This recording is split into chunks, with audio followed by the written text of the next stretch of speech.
네, 안녕하세요. 칩스입니다. 제가 그동안 건강상의 문제로 영상 제작이 늦어진 점, 그리고 목소리가 좀 고르지 못할 수 있는 점 미리 양해 말씀드리면서 이번 영상에서는 22년 12월자까지의 개정사항이 반영된 1단원 소방관계법령 3편으로 남아있는 모든 내용들 정리해 보도록 하겠습니다.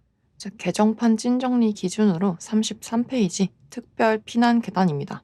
이 특별 피난 계단은 피난할 때 쓰는 피난 계단의 종류 중 하나인데요.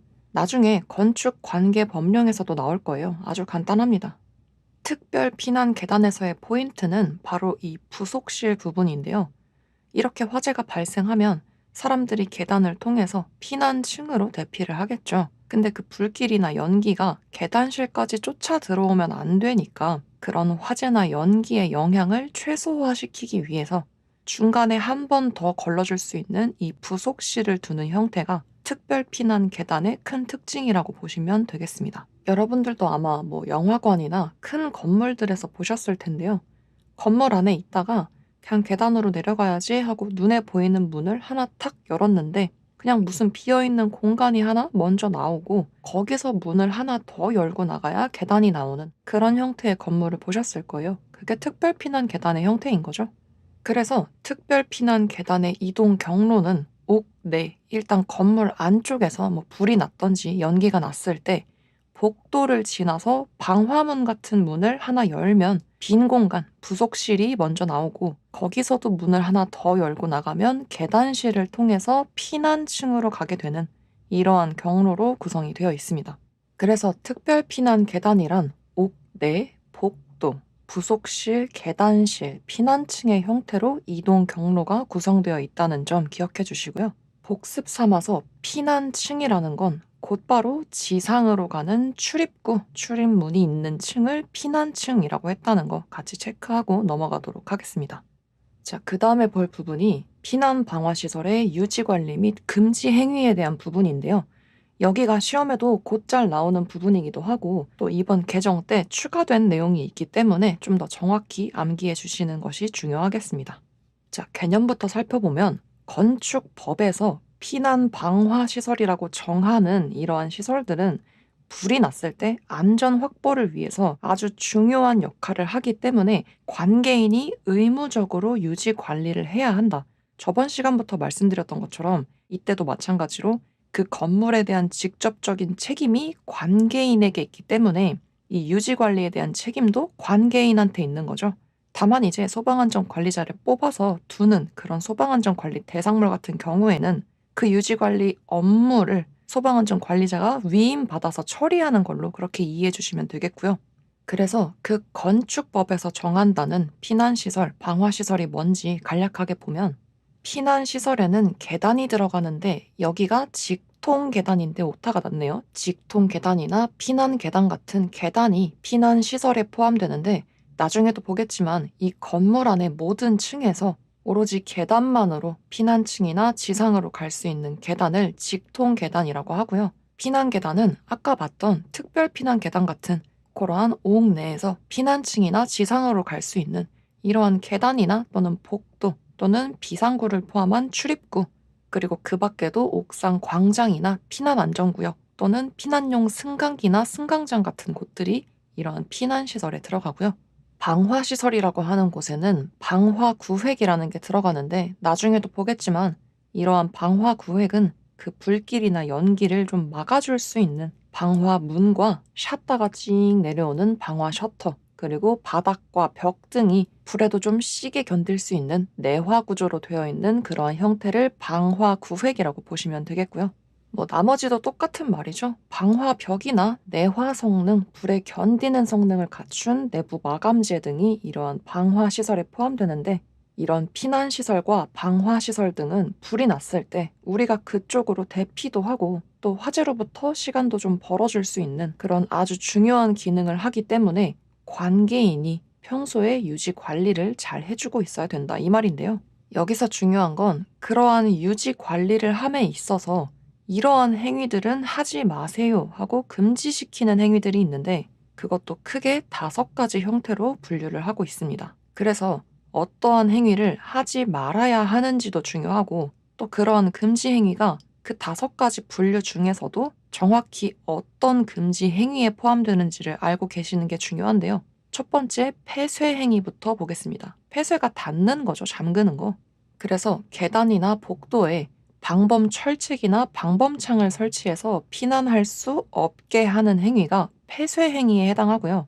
또는 비상구의 잠금 장치나 고정식 잠금 장치, 어쨌든 잠금 장치를 설치해서 쉽게 열 수 없게 하는 행위, 또는 쇠창살이나 용접, 석고보드, 합판, 조적은 이제 벽돌 같은 걸 쌓아 올리는 건데, 이런 식으로 어떤 비상구나 탈출구, 문으로 대피를 할 수 있어야 되는데 거기다가 뭐 합판을 대놓거나 벽으로 막아놓거나 쇠창살 같은 거 더 가지고 문이 안 열리게 개방이 불가하게 하는 행위들이 모두 폐쇄 및 잠금 행위에 해당하고요. 그 외에도 건축 법령에 의거해서 피난 방화 시설을 쓸 수 없도록 폐쇄하는 행위들이 포함되겠습니다. 그래서 여기서 포인트는 뭐냐면 뭔가 철책이나 막 쇠창살, 무슨 잠금 장치, 용접, 합판 이런 걸 설치해가지고 피난할 수 없게 하거나 또는 문을 열 수 없게 하는 이러한 행위들이 폐쇄 행위에 해당한다는 거 체크해 주시고요.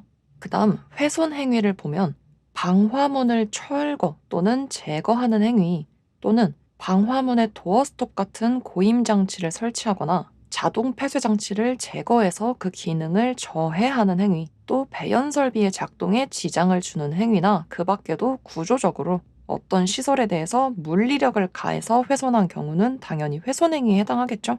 자, 여기서 우리가 한 가지 짚고 넘어가야 하는 게 있습니다. 여러분, 방화문은요, 평소에 닫아놔야 할까요? 열어놔야 할까요? 방화문이라는 건 막을 방에 불화를 쓰니까 어떤 불길이나 연기가 막 비집고 들어오려고 하는 걸 막아주는 문이겠죠. 그러니까 방화문은 평소에 닫아놔야 하겠습니다. 왜냐면 화재라는 게 자, 앞으로 50초 후에 불이 날 예정이니까 미리미리 방화문 닫아놓으세요 이렇게 알려주고서 불이 나는 게 아니기 때문에 언제 어느 때 불시에 불이 나더라도 이 방화문이 제 기능을 하고 있을 수 있도록 항시 닫혀 있는 상태여야 한다는 거예요. 그래서 이 훼손 행위에서 말하는 건 이러한 방화문이 제 기능을 하지 못하게 막 평소에 그 방화문 밑에다가 고임 장치 같은 거 대놔가지고 문을 활짝 열어놓는다거나 또는 아예 그 방화문을 철거하거나 제거하는 거, 이러한 행위들은 그 기능을 훼손시키는 거니까 훼손 행위에 해당하겠죠. 그리고 그 외에도 자동 폐쇄 장치, 이것도 문 위에 붙어 있는 거 많이 보셨을 텐데 그냥 이렇게 몸으로 쓱 밀고 빠져나오기만 했는데 그 문 위에 장치가 있어가지고 알아서 문을 딱 닫아주는, 그게 바로 자동 폐쇄 장치인데요. 이거를 제거해버리면 불이 나도 그 문이 제대로 안 닫히니까 이때도 역시나 그 불길을 막아주는 방화문의 기능이 제대로 수행이 안 되겠죠. 또 배연 설비라고 하는 연기를 밖으로 배출시켜주는 그런 설비가 작동하는 데에 지장을 주는 행위도 훼손 행위에 해당한다. 한마디로 방화문이나 그 방화문이랑 연결된 자동 폐쇄 장치, 그리고 연기를 바깥으로 빼주는 배연 설비가 제대로 작동을 해야 되는데 그 작동을 못하고 기능이 저해되도록 하는 행위가 바로 이 훼손 행위에 해당한다는 거. 그리고 추가적으로 방화문은 항상 닫힌 상태여야 한다는 거 체크해 주시고요. 방화문이랑 조금 다른 게 비상구. 비상구는 여러분 다들 알고 계실 거예요. 우리가 뭔 일이 나면 이쪽으로 나가세요 하는 게 이 비상구죠. 그러니까 방화문은 언제든지 불길을 막아줄 수 있어야 되니까 늘 닫아놓는 게 중요했다면 이 비상구는 누구나 여기로 탈출할 수 있도록 누구라도 쉽게 열 수 있는 개방 상태를 유지하는 게 중요합니다. 물론 둘 다 잠그거나 막아두면 안 되겠지만 방화문에게 중요한 건 이 문이 좀 무거워서 드나들 때 좀 귀찮더라도 평소에 문을 꼭꼭 닫아놓고 쓰는 게 중요하고, 비상구에게 중요한 건 절대 잠그지 말고 쉽게 슝슝 열리는 게 중요하다. 누구나 쉽게 열 수 있어야 한다. 그래서 아까 맨 처음에 잠금 행위에서 말했던 것처럼 그 비상구를 쉽게 열 수 없도록 하는 행위들이 금지 행위 중에서 잠금, 폐쇄 행위에 들어가 있었다는 거 비교해서 알아주시면 좋을 것 같습니다. 자, 그 다음 3번 넘어가서 설치, 적치 행위 보겠습니다. 설치 행위에는 적치 행위도 같이 들어가는데요. 간단합니다. 쌓아두는 거, 그게 적치 행위겠죠. 그래서 계단이나 복도 또는 복도 통로나 출입구에 물건을 적재, 막 쌓아두거나 또는 장애물을 방치하는 행위, 이런 게 당연히 적치 행위에 해당하겠고요. 그다음에 계단이나 복도에 방범 철책이나 쇠창살을 설치하는 행위가 설치 및 적치 행위에 해당합니다. 이게 쇠창살이나 철책을 설치하는 거니까 당연히 설치 행위이긴 한데 아까 1번에도 비슷한 게 있었죠? 그래서 이렇게 철책 같은 걸 설치하는 그 자체는 설치 및 적치 행위인데 그 철책 등을 설치해서 피난할 수 없게 하는 건 폐쇄 행위에 들어가고요. 또 한 가지 차이점이 아예 막 쇠사슬에 자물쇠를 걸고 이런 식으로 고정식 잠금 장치를 설치한다는 건 설치를 하는 그 자체보다도 아예 이 문을 못 쓰게 하겠다는 그 심보, 폐쇄를 하겠다고 아예 맘먹고 걸어두는 거니까 그 문을 쓸 수 없게 하는 폐쇄가 더 큰 문제죠. 그래서 고정식 잠금 장치를 설치하는 건 폐쇄 행위에 들어가 있다는 거 같이 비교해서 체크해 주세요. 그 외에도 뭐 방화 셔터 주변에 물건이나 장애물을 방치하거나 설치해서 그 기능에 지장을 주는 것들, 이렇게 뭘 쌓아놓는 형태로 방치하는 것들, 또는 쇠창살이나 철책을 설치하는 행위가 금지 행위 중에서 설치 및 적치 행위에 들어가고요. 그다음 4번 변경 행위도 간단합니다. 이 변경 행위는 원래 그게 아니었는데 다른 걸로 바꾸는 게 변경 행위겠죠.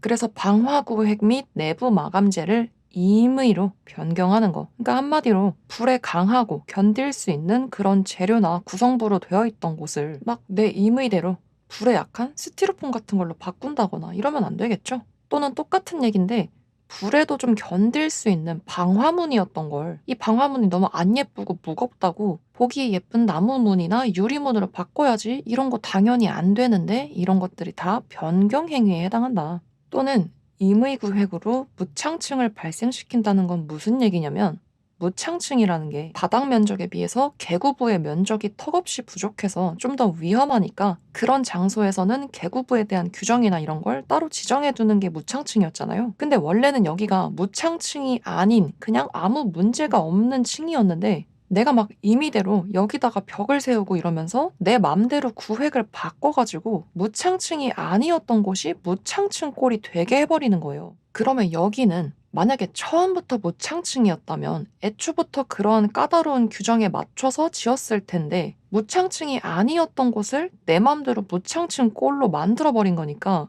여기는 그에 대한 제대로 된 대비도 안 돼 있고 그렇겠죠. 그러면 화재가 발생했을 때 대비가 안 된 상태니까 더 위험해질 수밖에 없을 거예요. 그래서 이러한 행위를 하지 말라고 금지 행위로 정해놓는 건데 원래 무창층이 아니었던 걸 내 맘대로 그런 무창층 꼴로 만든 거니까 이러한 금지 행위 중에서도 변경 행위로 정하고 있거나 이렇게 이해해 주시면 될 것 같고요. 그 다음에 방화구획에 개구부를 설치하는 행위는 왜 금지시키냐면 방화가 불을 막고 불에 견딜 수 있는 그런 기능이라고 했죠. 그렇게 이 공간은 벽이며 문이며 바닥이며 그 소재까지도 불에 강해서 이 연기가 좀 비집고 들어오지 못하게 만들어 놨는데 내가 여기다가 내 맘대로 개구부 그냥 아무 문이나 창문을 막 뚫어버려요. 통풍 잘 되게 해야겠다고. 그러면 나중에 불이 났을 때 이 불에 강하지 않은 이런 일반적인 개구부를 통해서 연기나 불이 막 침투해서 들어가 버리겠죠. 그래서 방화 구획된 곳에 처음부터 그 기능에 맞게 갖춰져 있던 방화문 같은 거 말고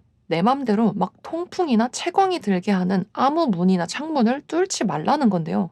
이것도 원래 없던 걸 내 맘대로 뚫는 거니까 금지 행위 중에서도 변경 행위에 해당하겠습니다.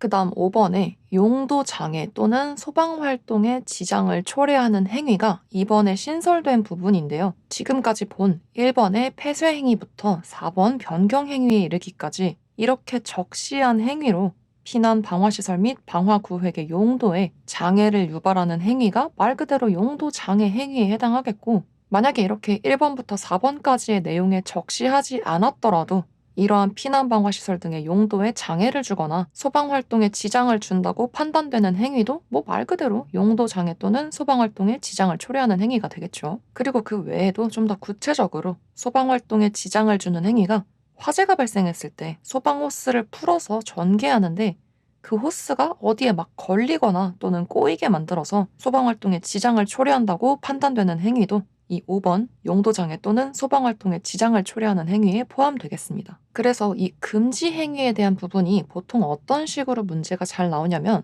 뭐 예를 들어서 다음 중 금지 행위 중에서 변경 행위에 해당하지 않는 것을 고르시오 하면서 1번 방화구에게 개구부를 설치하는 거, 2번 방화문을 유리문으로 교체 설치하는 거, 3번 임의 구획으로 무창증을 발생하는 거, 4번 방화문을 철거하는 거. 이런 식으로 나오면 정답은 몇 번일까요?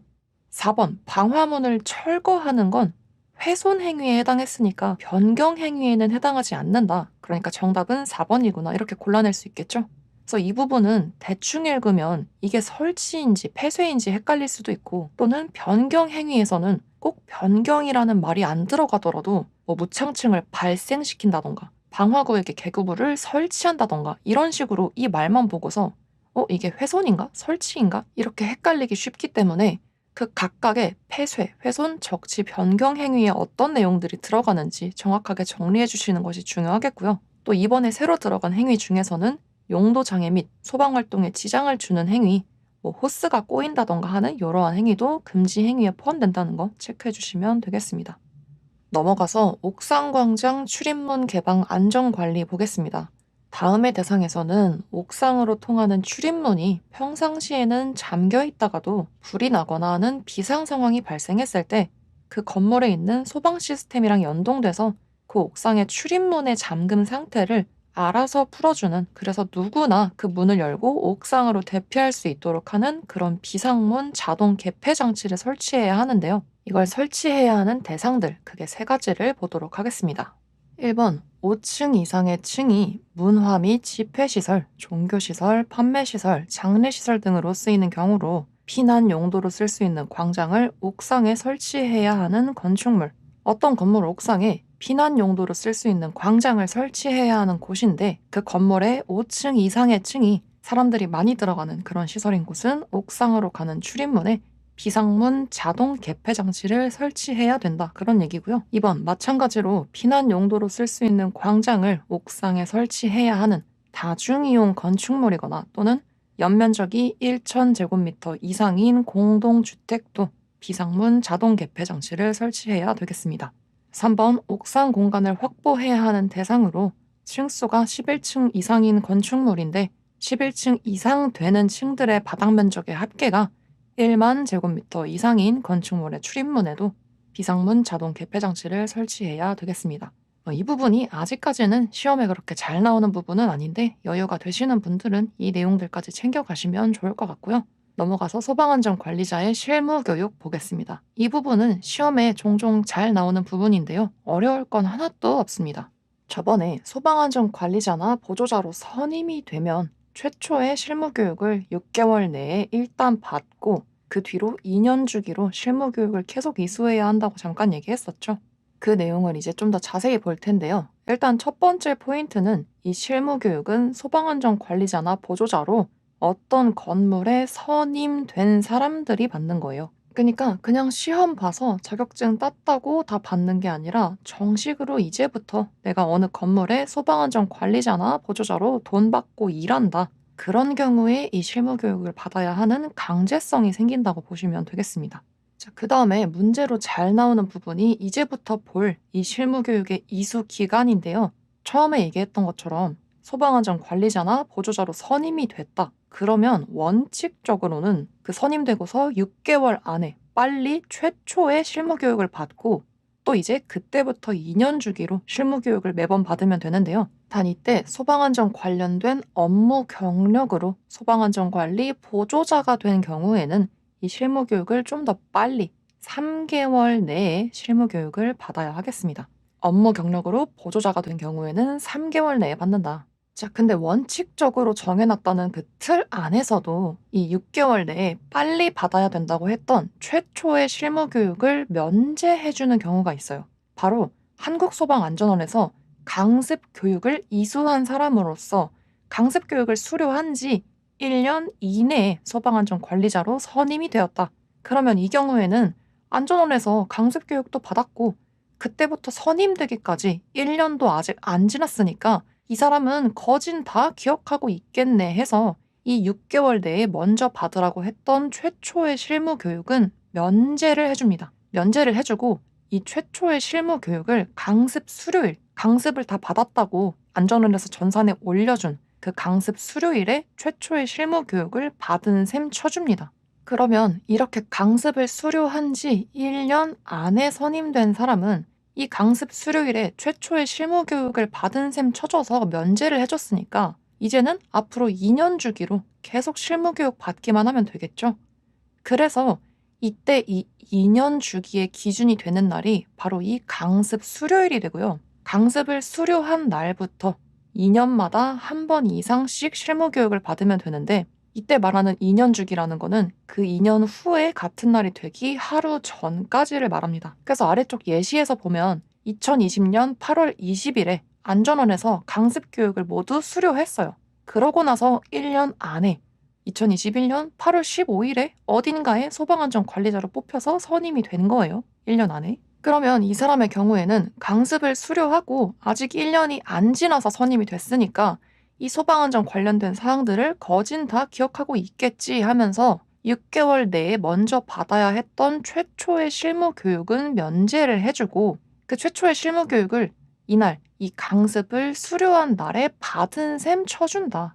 그러니까 이 사람은 이 강습 교육을 수료한 2020년 8월 20일부터 앞으로 2년 주기로 실무 교육을 계속 받으면 되는데 이때 말하는 이 2년 주기라는 건 2년 후에 같은 날이 되기 하루 전날까지니까 2022년 8월 19일까지 실무 교육을 받고 또 그 이후로도 뭐 2024년 8월 18일까지 받고 또 이런 식으로 계속 진행이 되겠죠.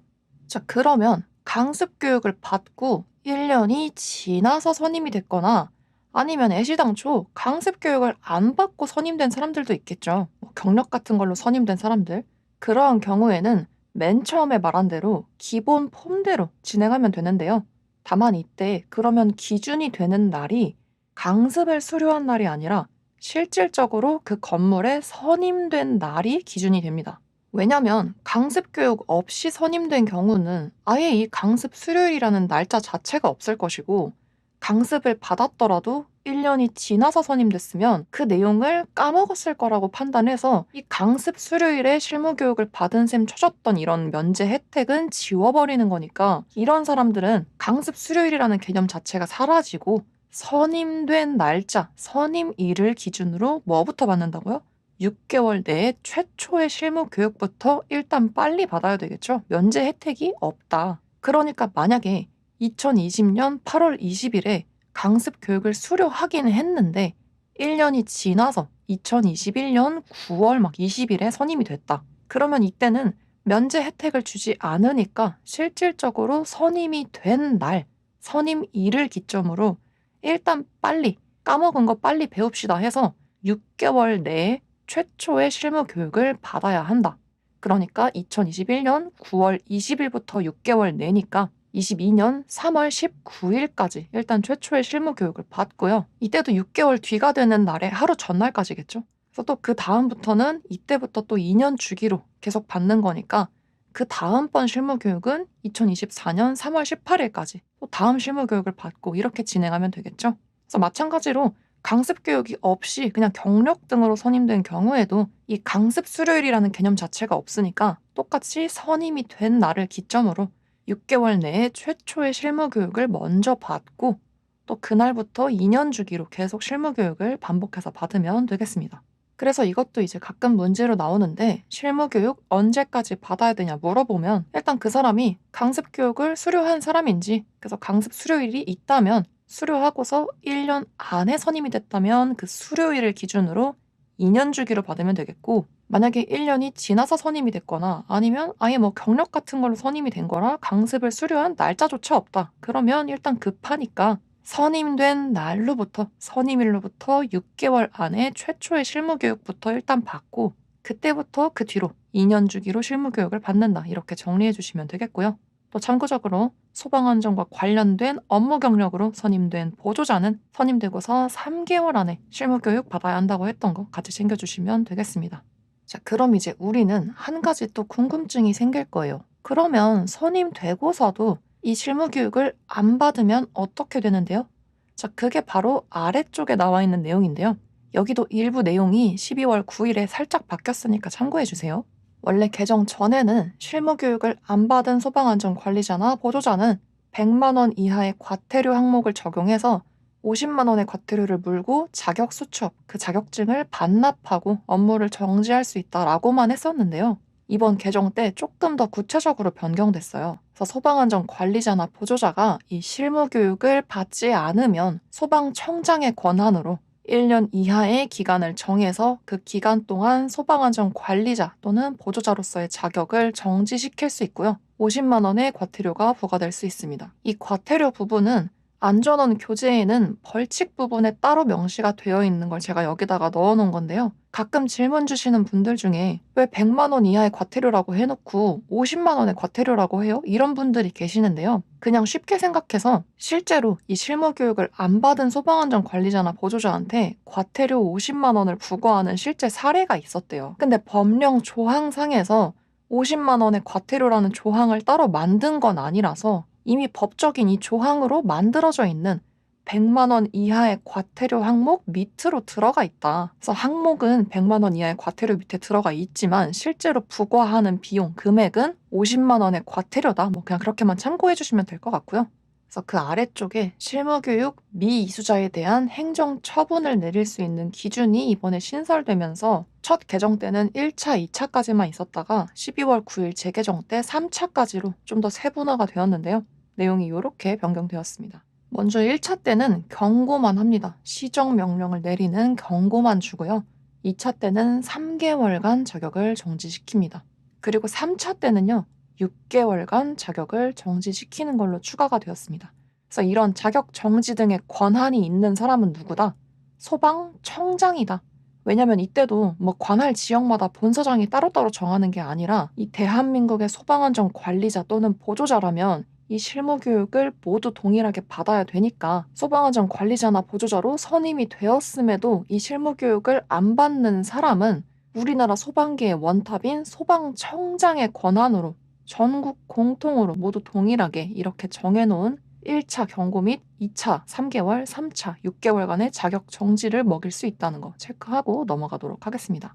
자, 그 다음에 볼 내용은 아주 중요한 벌칙 부분 보겠습니다. 그런데 이 부분이 지금 이 영상이 올라가는 23년도 1월, 2월 이쯤에는 아직 개정된 사항으로 출제되고 있지는 않다고 합니다. 무슨 말이냐? 안전원에서 교재 내용은 바꿨지만 이 바뀐 법을 가지고 문제는 내고 있지 않다는 건데요. 아직 이 부분에 대해서 안전원에서 뭐 홈페이지나 이런 공지를 통해서 명확하게 공지한 부분이 없어서 제가 정확하게 말씀드리기는 어렵지만 저희 카페 회원분들께서 말씀해 주시는 바에 따르면 이 개정된 벌칙 부분, 이 법령은 3월부터 출제에 반영하겠다는 안내를 받은 분들이 계시다고 합니다. 그래서 이 벌칙 부분은 제가 개정되기 전 도표와 이번에 개정된 후의 도표를 카페에다가 같이 올려드릴 테니까 만약에 이 개정사항으로 출제되기 전에 시험을 보시는 분들은 개정 전 찐정리 교재나 또는 카페에 올려드릴 개정 전 도표를 보시면서 이 영상, 개정 전 강의 영상을 참고해 주시면 좋을 것 같고요.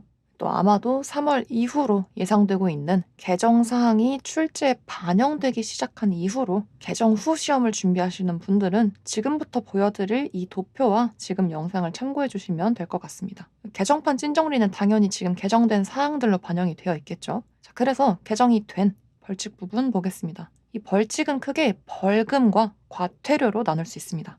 벌금은 이 벌금형을 받게 되면 징역살이까지도 갈 수 있고 또 기록으로도 남는 아주 무거운 형벌에 해당하고요. 그에 비해서 과태료는 징역도 없고 그냥 돈만 내면 되는 기록이 남지 않는 비교적 가벼운 형벌에 해당하는데요. 이번에 개정으로 이 소방관계법령에서 다루는 법이 3개가 되면서 이 각각의 내용과 또 일부 조항은 금액이 아예 달라지기도 했으니까 같이 쭉 한번 정리해 보도록 하겠습니다. 먼저 더 무거운 형벌인 벌금형부터 볼게요. 이 벌금형은 크게 5, 3일, 3일의 틀로 잡아주시면 되겠습니다. 벌금형은 5, 3일, 3일. 그래서 가장 무거운 벌금형이 바로 5년 이하의 징역 또는 5천만 원 이하의 벌금형인데요. 가장 무거운 형벌인 만큼 죄질이 아주 나쁜 행위들이 여기에 들어가 있겠죠. 그래서 위력이나 폭력 또는 협박 등으로 화재 진압이나 인명 구조 또는 구급 활동 등을 방해하는 것이 여기에 해당하고요. 또 고의로 소방대의 출입을 막아서서 막 방해를 하거나 또는 소방차의 출동을 방해하는 행위도 5년에 5천에 해당합니다. 또 소방 장비를 파손했다. 미친 짓이죠. 장비를 왜 부셔? 하여튼 장비를 파손해서 그로 인해서 뭐 사람을 구출하거나 불 끄는데 방해가 됐다. 그런 경우도 5년에 5천이고 그 외에도 인명 구출이나 화재 진압 또는 불이 번지지 않게 하는 이러한 일들을 하는데 그런 활동들을 방해하는 짓들이 이러한 5년에 5천에 들어가 있고요. 또 어떤 정당한 사유 없이 소방 용수 시설, 불 끌 때 써야 되는 소화정 같은 시설이나 또는 비상 소화 장치, 호스로 이러한 용수 시설과 연결해서 쓰는 뭐 이러나 저러나 불을 끌 때 쓰는 물과 관련된 이러한 용수 시설이나 비상 소화 장치를 어떠한 정당한 이유 없이 막 함부로 사용해서 쓰거나 또는 그 효용을 해치거나 소방대원분들이 물 갖다 써야 되는데 그 사용을 방해하는 등의 행위를 하면 이건 직접적으로 어떤 소화 활동을 할 때 방해가 되는 아주 죄질이 나쁜 행위이기 때문에 5년에 5천에 해당하겠습니다. 그다음 소방시설법에서 소방시설의 폐쇄 및 차단 행위를 하는 경우가 또 5년에 5천에 해당하는데요.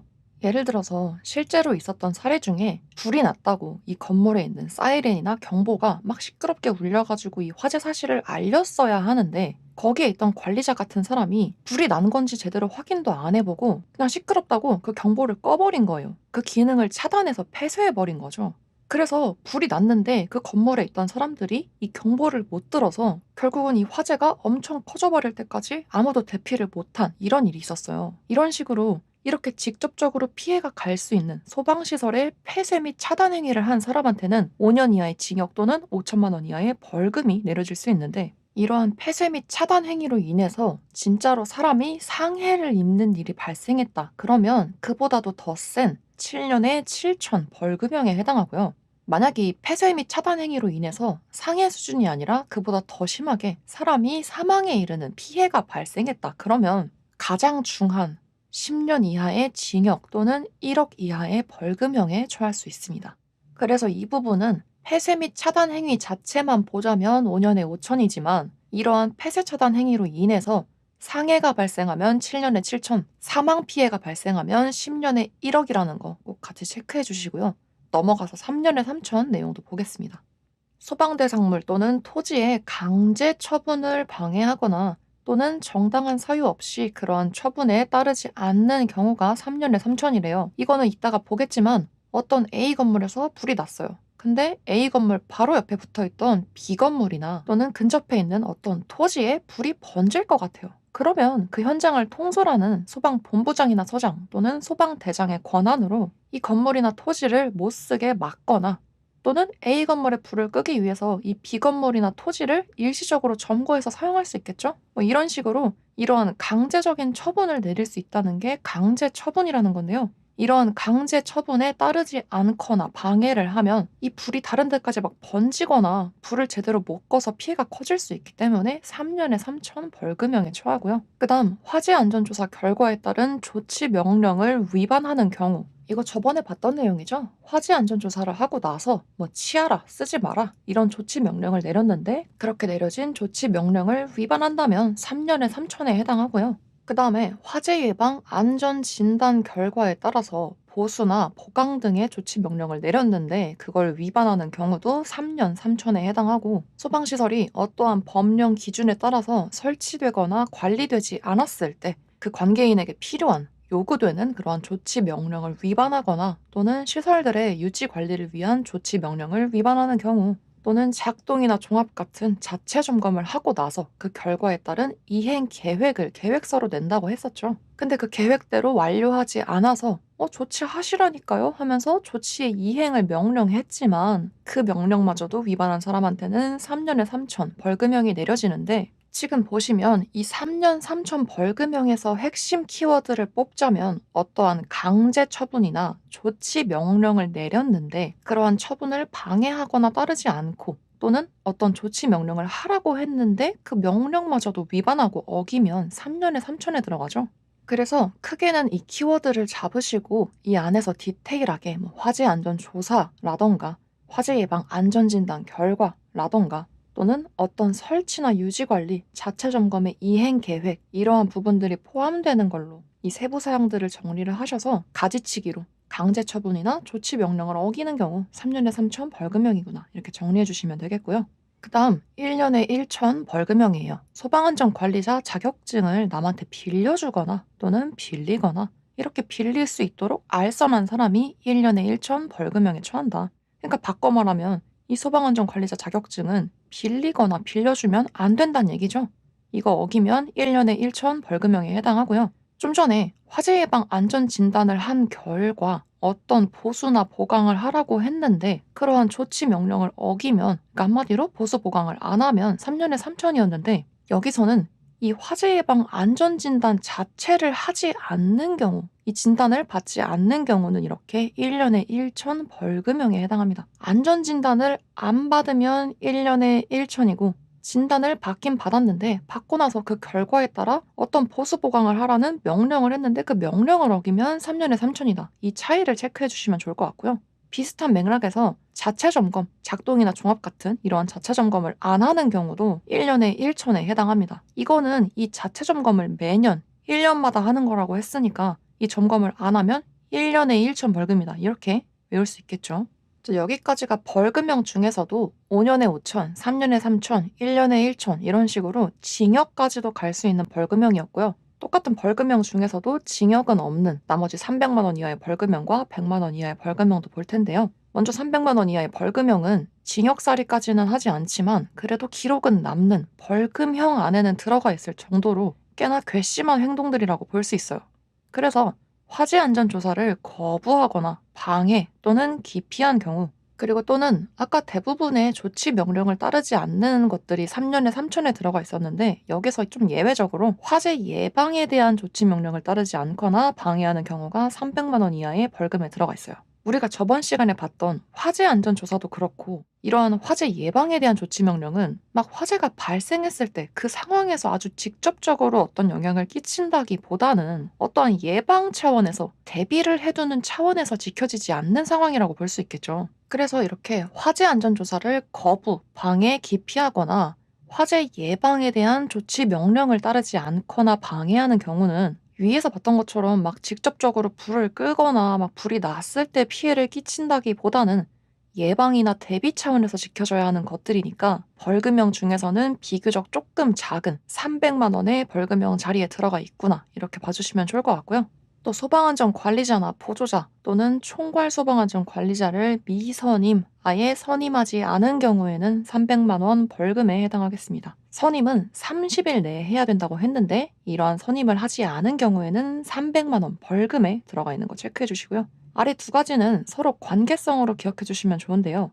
뭔가 지금 이 건물의 어떤 상태가 법령을 위반하고 있다는 걸 발견하고도 조치를 해야 된다고 요구를 하지 않은 소방안전 관리자나 또는 이러한 소방안전 관리자한테 불이익을 주는 관계인이 이 300만 원 벌금에 들어가는데요. 이를테면 이런 거죠. 이 건물에 선임된 소방안전 관리자는 관계인한테 밉보이고 싶지 않으니까 이런 거 조치도 해야 되고 수리도 해야 돼요. 이러한 돈 들어가는 일을 모른 척하고 말을 안 하고 이 관계인의 입장에서는 소방안전 관리자가 이것도 잘못됐고 저것도 고쳐야 돼요 이런다고 자꾸 돈 들어가게 까탈스럽게 구네? 이러면서 불이익을 준다면 이러한 사람들이 그 건물의 소방안전 관리를 제대로 수행할 리가 없겠죠. 그래서 이렇게 해야 되는 요구를 하지 않는 소방안전 관리자나 또는 소방안전 관리자한테 불이익을 주는 관계인도 300만 원 벌금형에 들어가고요.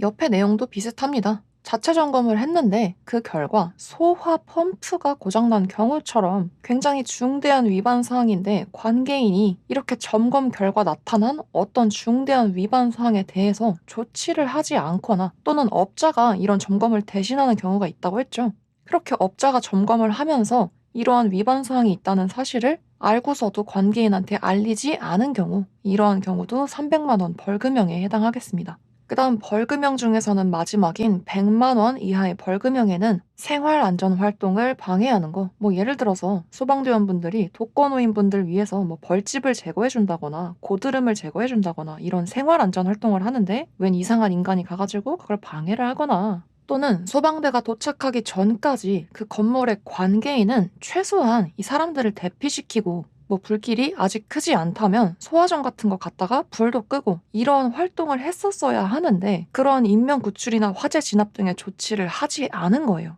그냥 나 혼자 살겠다고 도망간 거죠. 이렇게 아무런 조치도 취하지 않고 내뺀 관계인도 100만 원 벌금형에 해당합니다.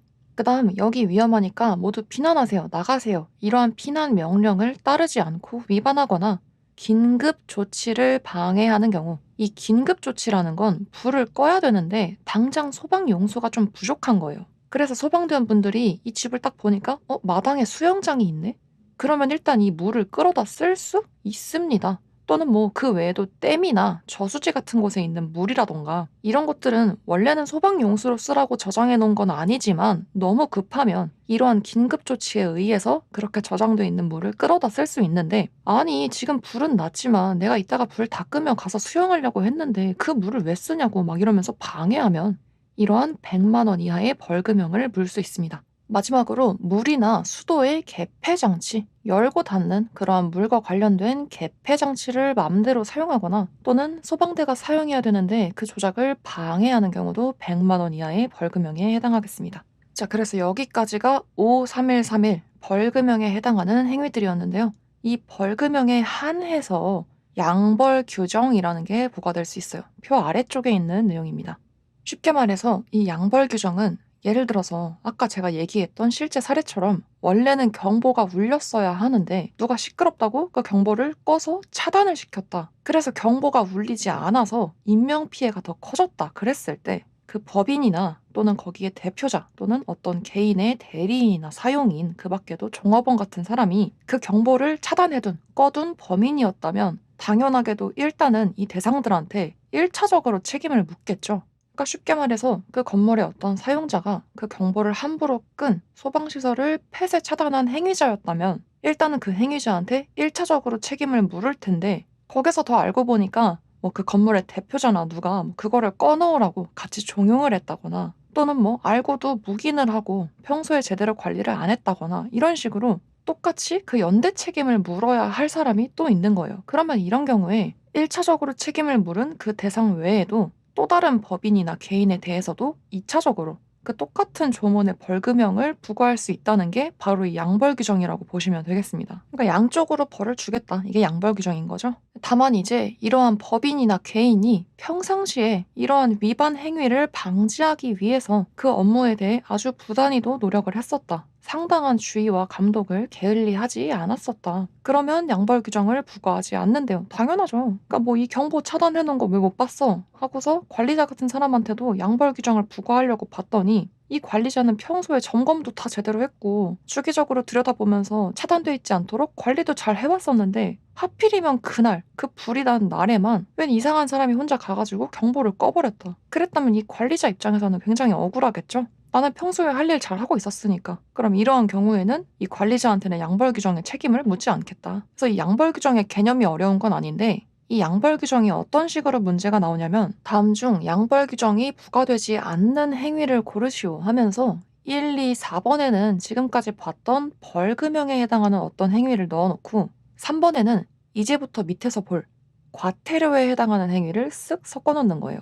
그러면 양벌 규정이라는 건 벌금형에만 양쪽으로 부과되는 거라고 했으니까 과태료가 부과되는 행위에는 이 양벌 규정 자체가 아예 부과되지 않겠죠. 그래서 이런 식으로 양벌 규정은 오로지 벌금형에만 해당한다는 것과 이러한 벌금형에 들어가는 행위들이 각각 어떤 것들이 있었는지를 정확히 암기해 주시는 것이 중요하겠고요.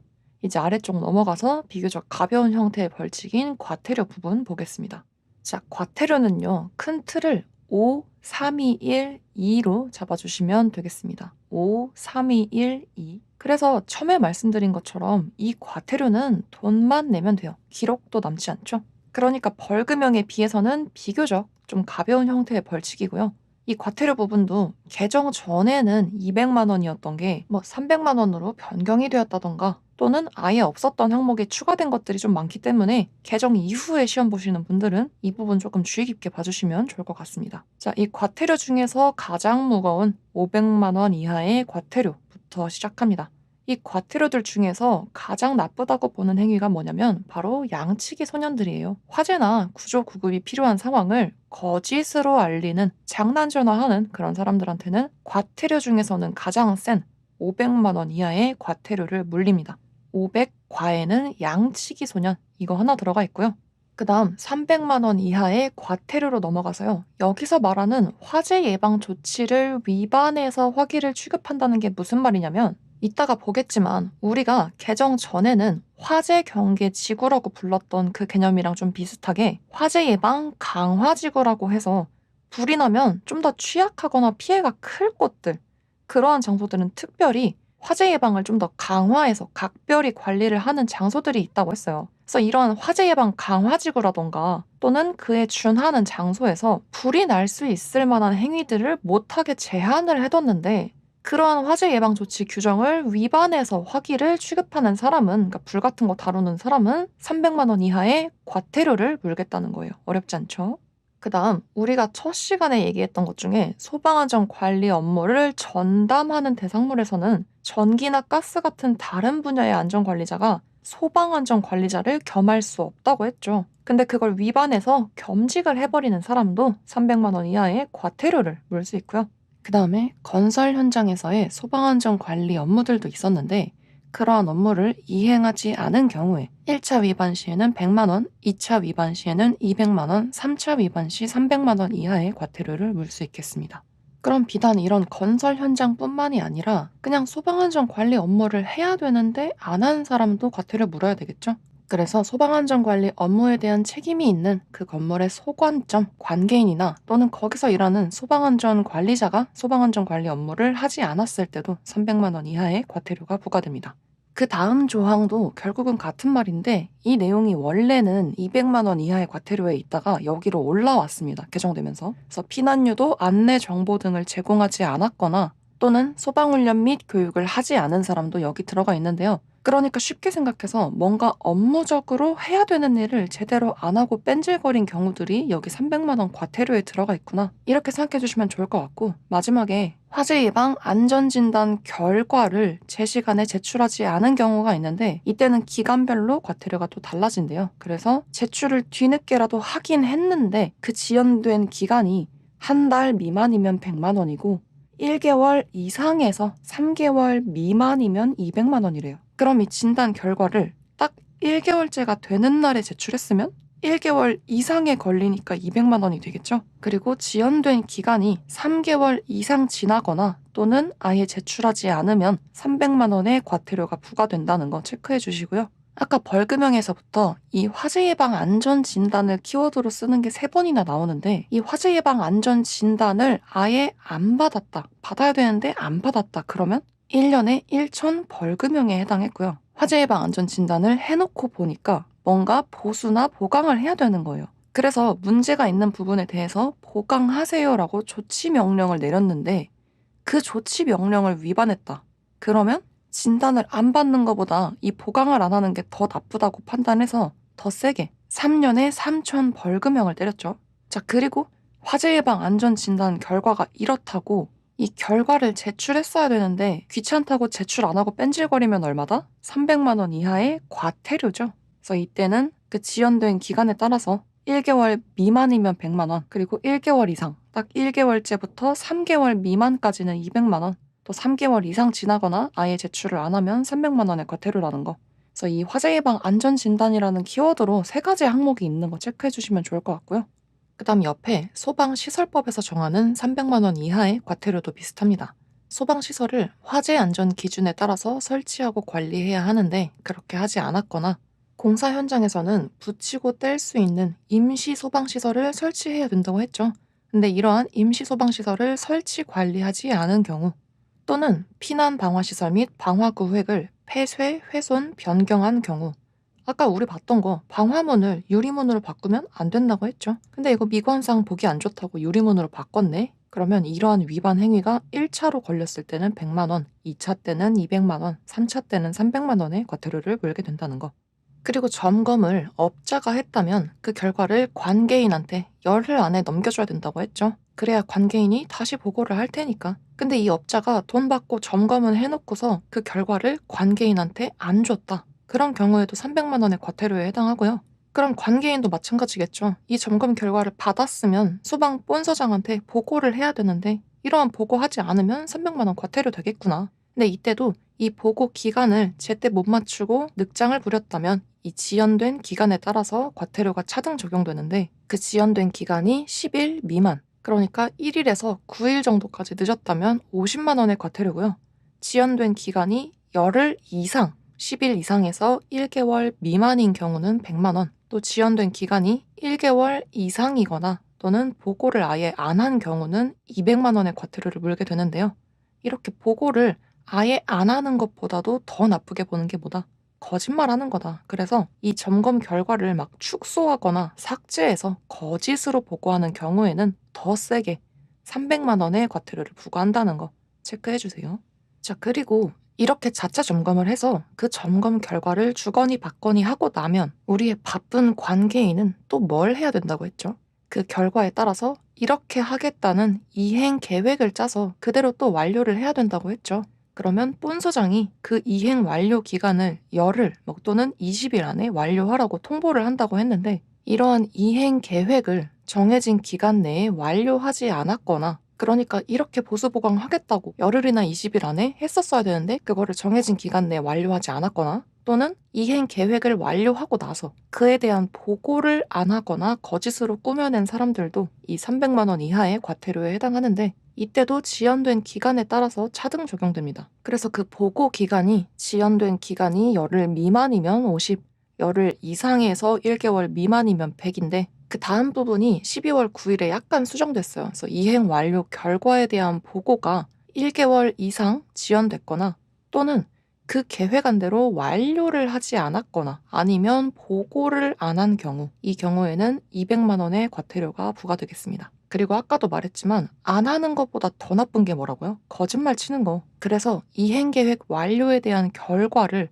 거짓으로 뻥카를 치면 300만 원의 과태료가 부과되고요. 이렇게 이행계획 완료했다고 보고하고 나서도 관계인의 업무는 끝나지 않는다고 했죠.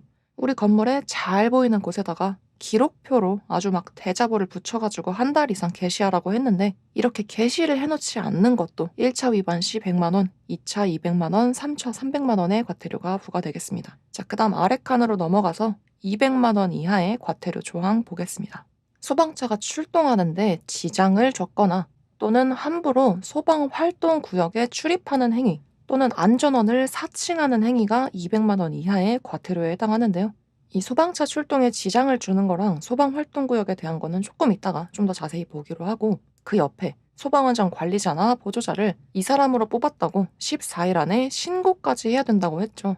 근데 사람은 뽑아놓고서 이 신고를 하지 않았거나, 또는 그 소방안전 관리자의 성명, 이름 등을 현황표로 써붙이라고 했는데 그렇게 게시하지 않으면 200만 원 이하의 과태료를 묻겠습니다. 자, 여기서 괄호 안에 써있는 내용은 건설 현장 소방안전 관리자에 대한 신고 기간이 지연된 경우를 말하는데요. 건설 현장의 소방안전 관리자를 이 사람으로 뽑았다고 신고를 하기까지 그 지연된 기간이 1개월 미만이면 50만 원, 1개월 이상에서 3개월 미만이면 100만 원, 그리고 그 다음 부분이 원래는 제출로 표기가 되어 있었다가 12월 9일에 좀 바뀌었는데, 이렇게 신고를 하기까지 지연된 기간이 3개월 이상 지났거나 또는 아예 신고를 하지 않는 미신고의 경우에는 200만 원 이하의 과태료가 부과된다고 정리해 주시면 되겠습니다. 자, 그러면 하나 비교해 볼게요.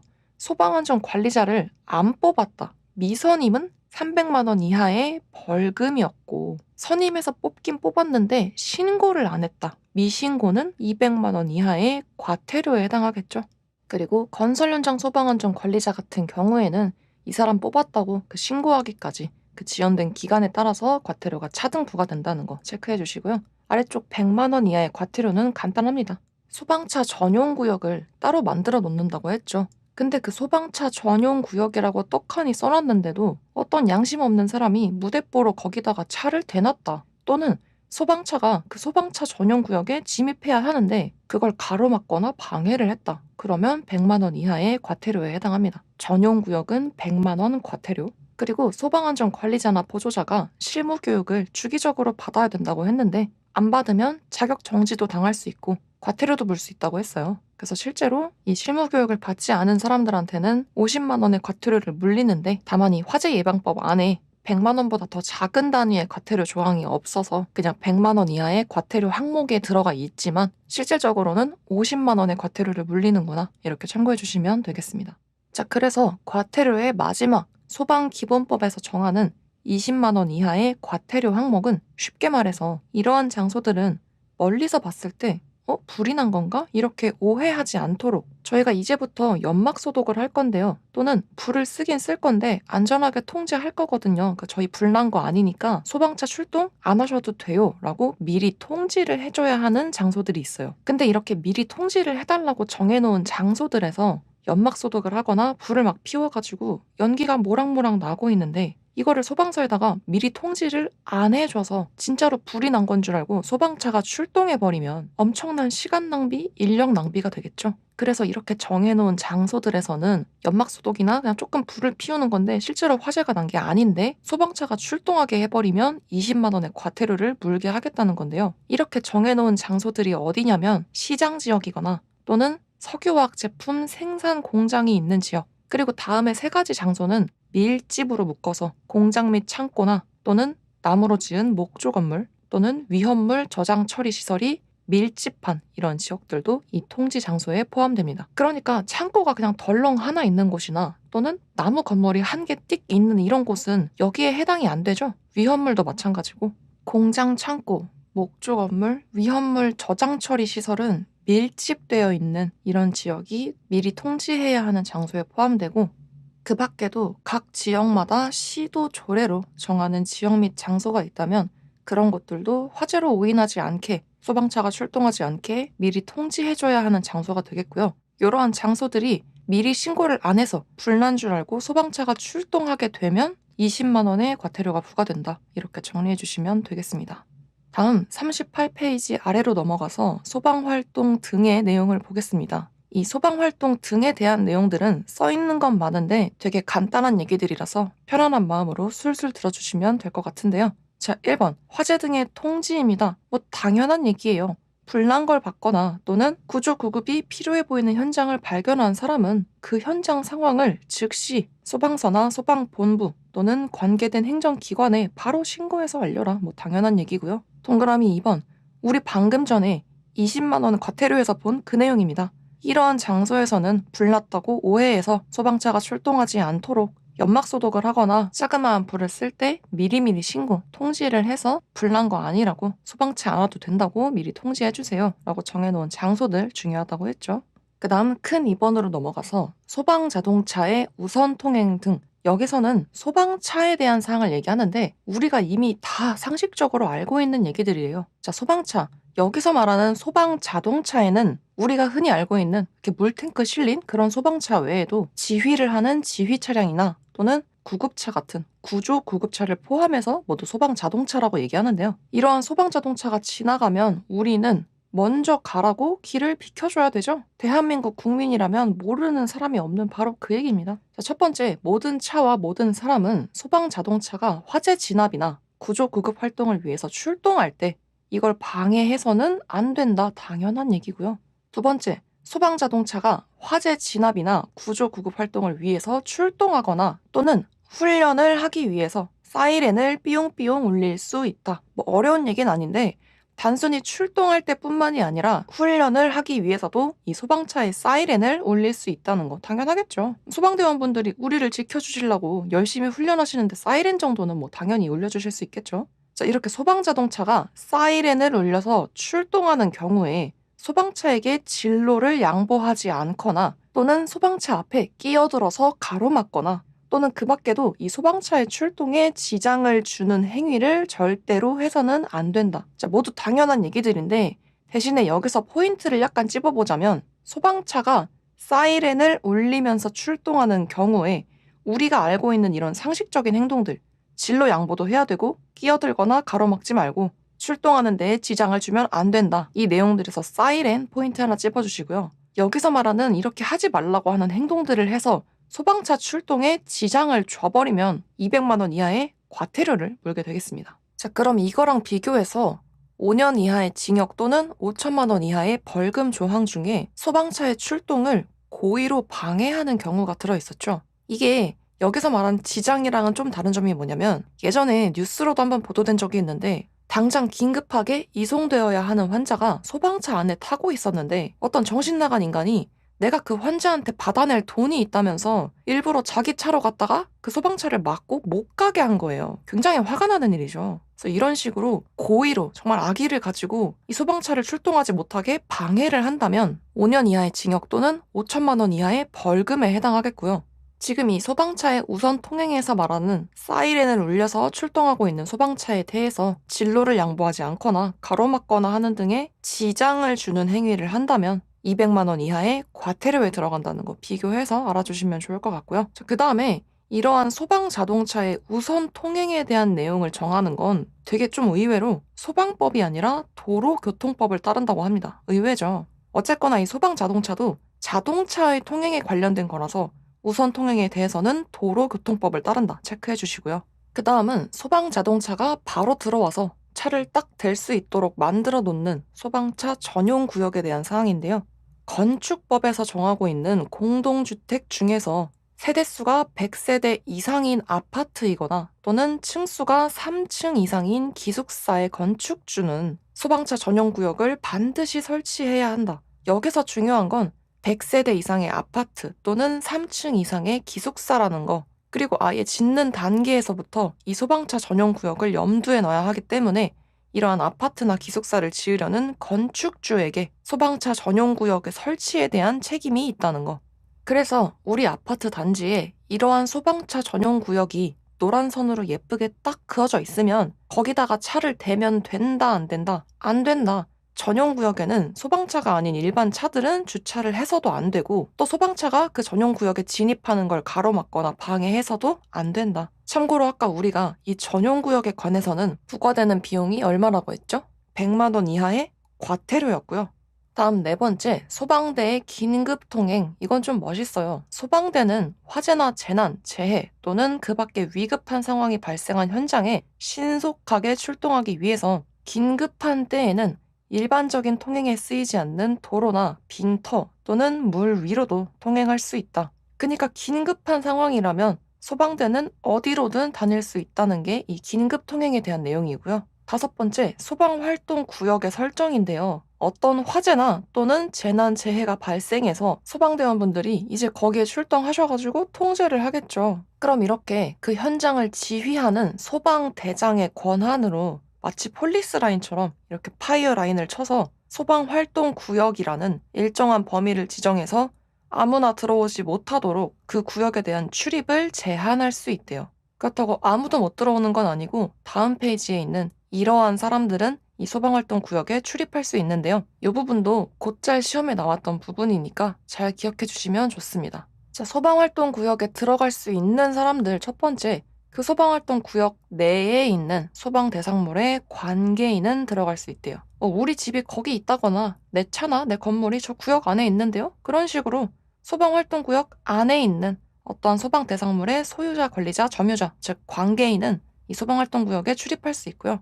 두 번째, 세 번째는 뭐 당연해요. 의사, 간호사 또는 구조구급 업무에 종사하시는 분들이나 세 번째, 수사 업무, 경찰 수사 같은 이게 어떻게 된 일인지 조사하는 그런 수사 업무 종사자분들은 당연히 출입을 해야 되겠죠. 그 다음 전기, 가스, 수도, 교통통신 종사자로서 소방 활동에 필요한 자. 자, 여기서 생각해 볼게요. 이 구역 안에서 가스 탱크가 폭발해가지고 화재가 났어요. 그러면 이 상황을 수습하면서 가스 전문가 분들도 오셔가지고 복구를 해주시겠고 또 뭐 전기가 끊겼다거나 뭐 수도나 교통통신에 관련해서도 전문가 분들이 오셔야 되겠죠? 근데 그냥 마침 거기를 산책하려고 지나가던 어떤 가스 관련 분야에 종사하는 사람이 이렇게 지나가다 보니까 궁금해가지고 저 가스 관련 종사자인데 여기 들어가서 볼 수 있을까요? 하면은 원칙적으로는 들어갈 수 없습니다. 가스 관련 종사자라고 해서 무조건 들어갈 수 있는 게 아니라 소방 활동에 필요하다고 인정을 받은 사람이어야 들어갈 수 있다는 거예요. 그러니까 전기, 가스, 수도, 교통통신에 관련한 전문가 분들은 이 소방대원 분들 측에서 와서 좀 도와주세요, 복구해주세요 하고 도움을 청해서 필요하다고 인정한 사람만 들어갈 수 있다는 거죠. 그래서 전기, 가스, 수도, 교통통신은 소방활동에 필요한 사람이 출입할 수 있다는 거 체크해 주시고요. 그리고 보도 업무 종사자나 취재 인력, 뉴스를 통해서 이런 소식을 전달해야 되는 취재진 분들이나 보도 업무 종사자도 출입이 가능하고요. 그 밖에도 소방대장에 출입 허가를 받은 사람이 출입할 수 있습니다. 자, 그럼 만약에 문제로 다음 중 소방활동구역에 출입할 수 있는 사람을 고르시오 이렇게 나왔어요. 그래서 1번에 소방활동구역 이웃 지역 소방대상물의 관계인, 2번 뉴스 보도기자, 3번 전기 종사자, 4번 통신 종사자 이렇게 나오면 자, 일단 1번은 소방활동구역 안에 있는 곳이 아니라 소방활동구역의 그냥 이웃한 지역이면 외부인 거죠.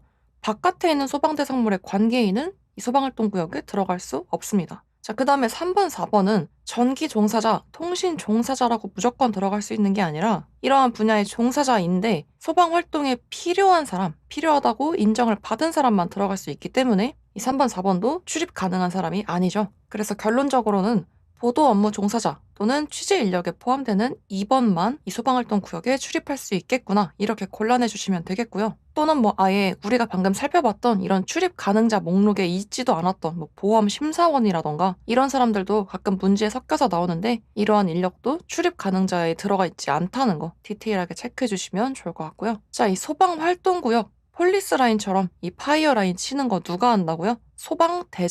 소방대장이 소방활동구역 펜스를 치는데 이때 소방대가 부재 중이거나 또는 소방대장이 요청한 경우에는 경찰 공무원이 이러한 출입 제한 조치를 대신해 줄 수 있다는 거 기억해 주시고 넘어가도록 하겠습니다.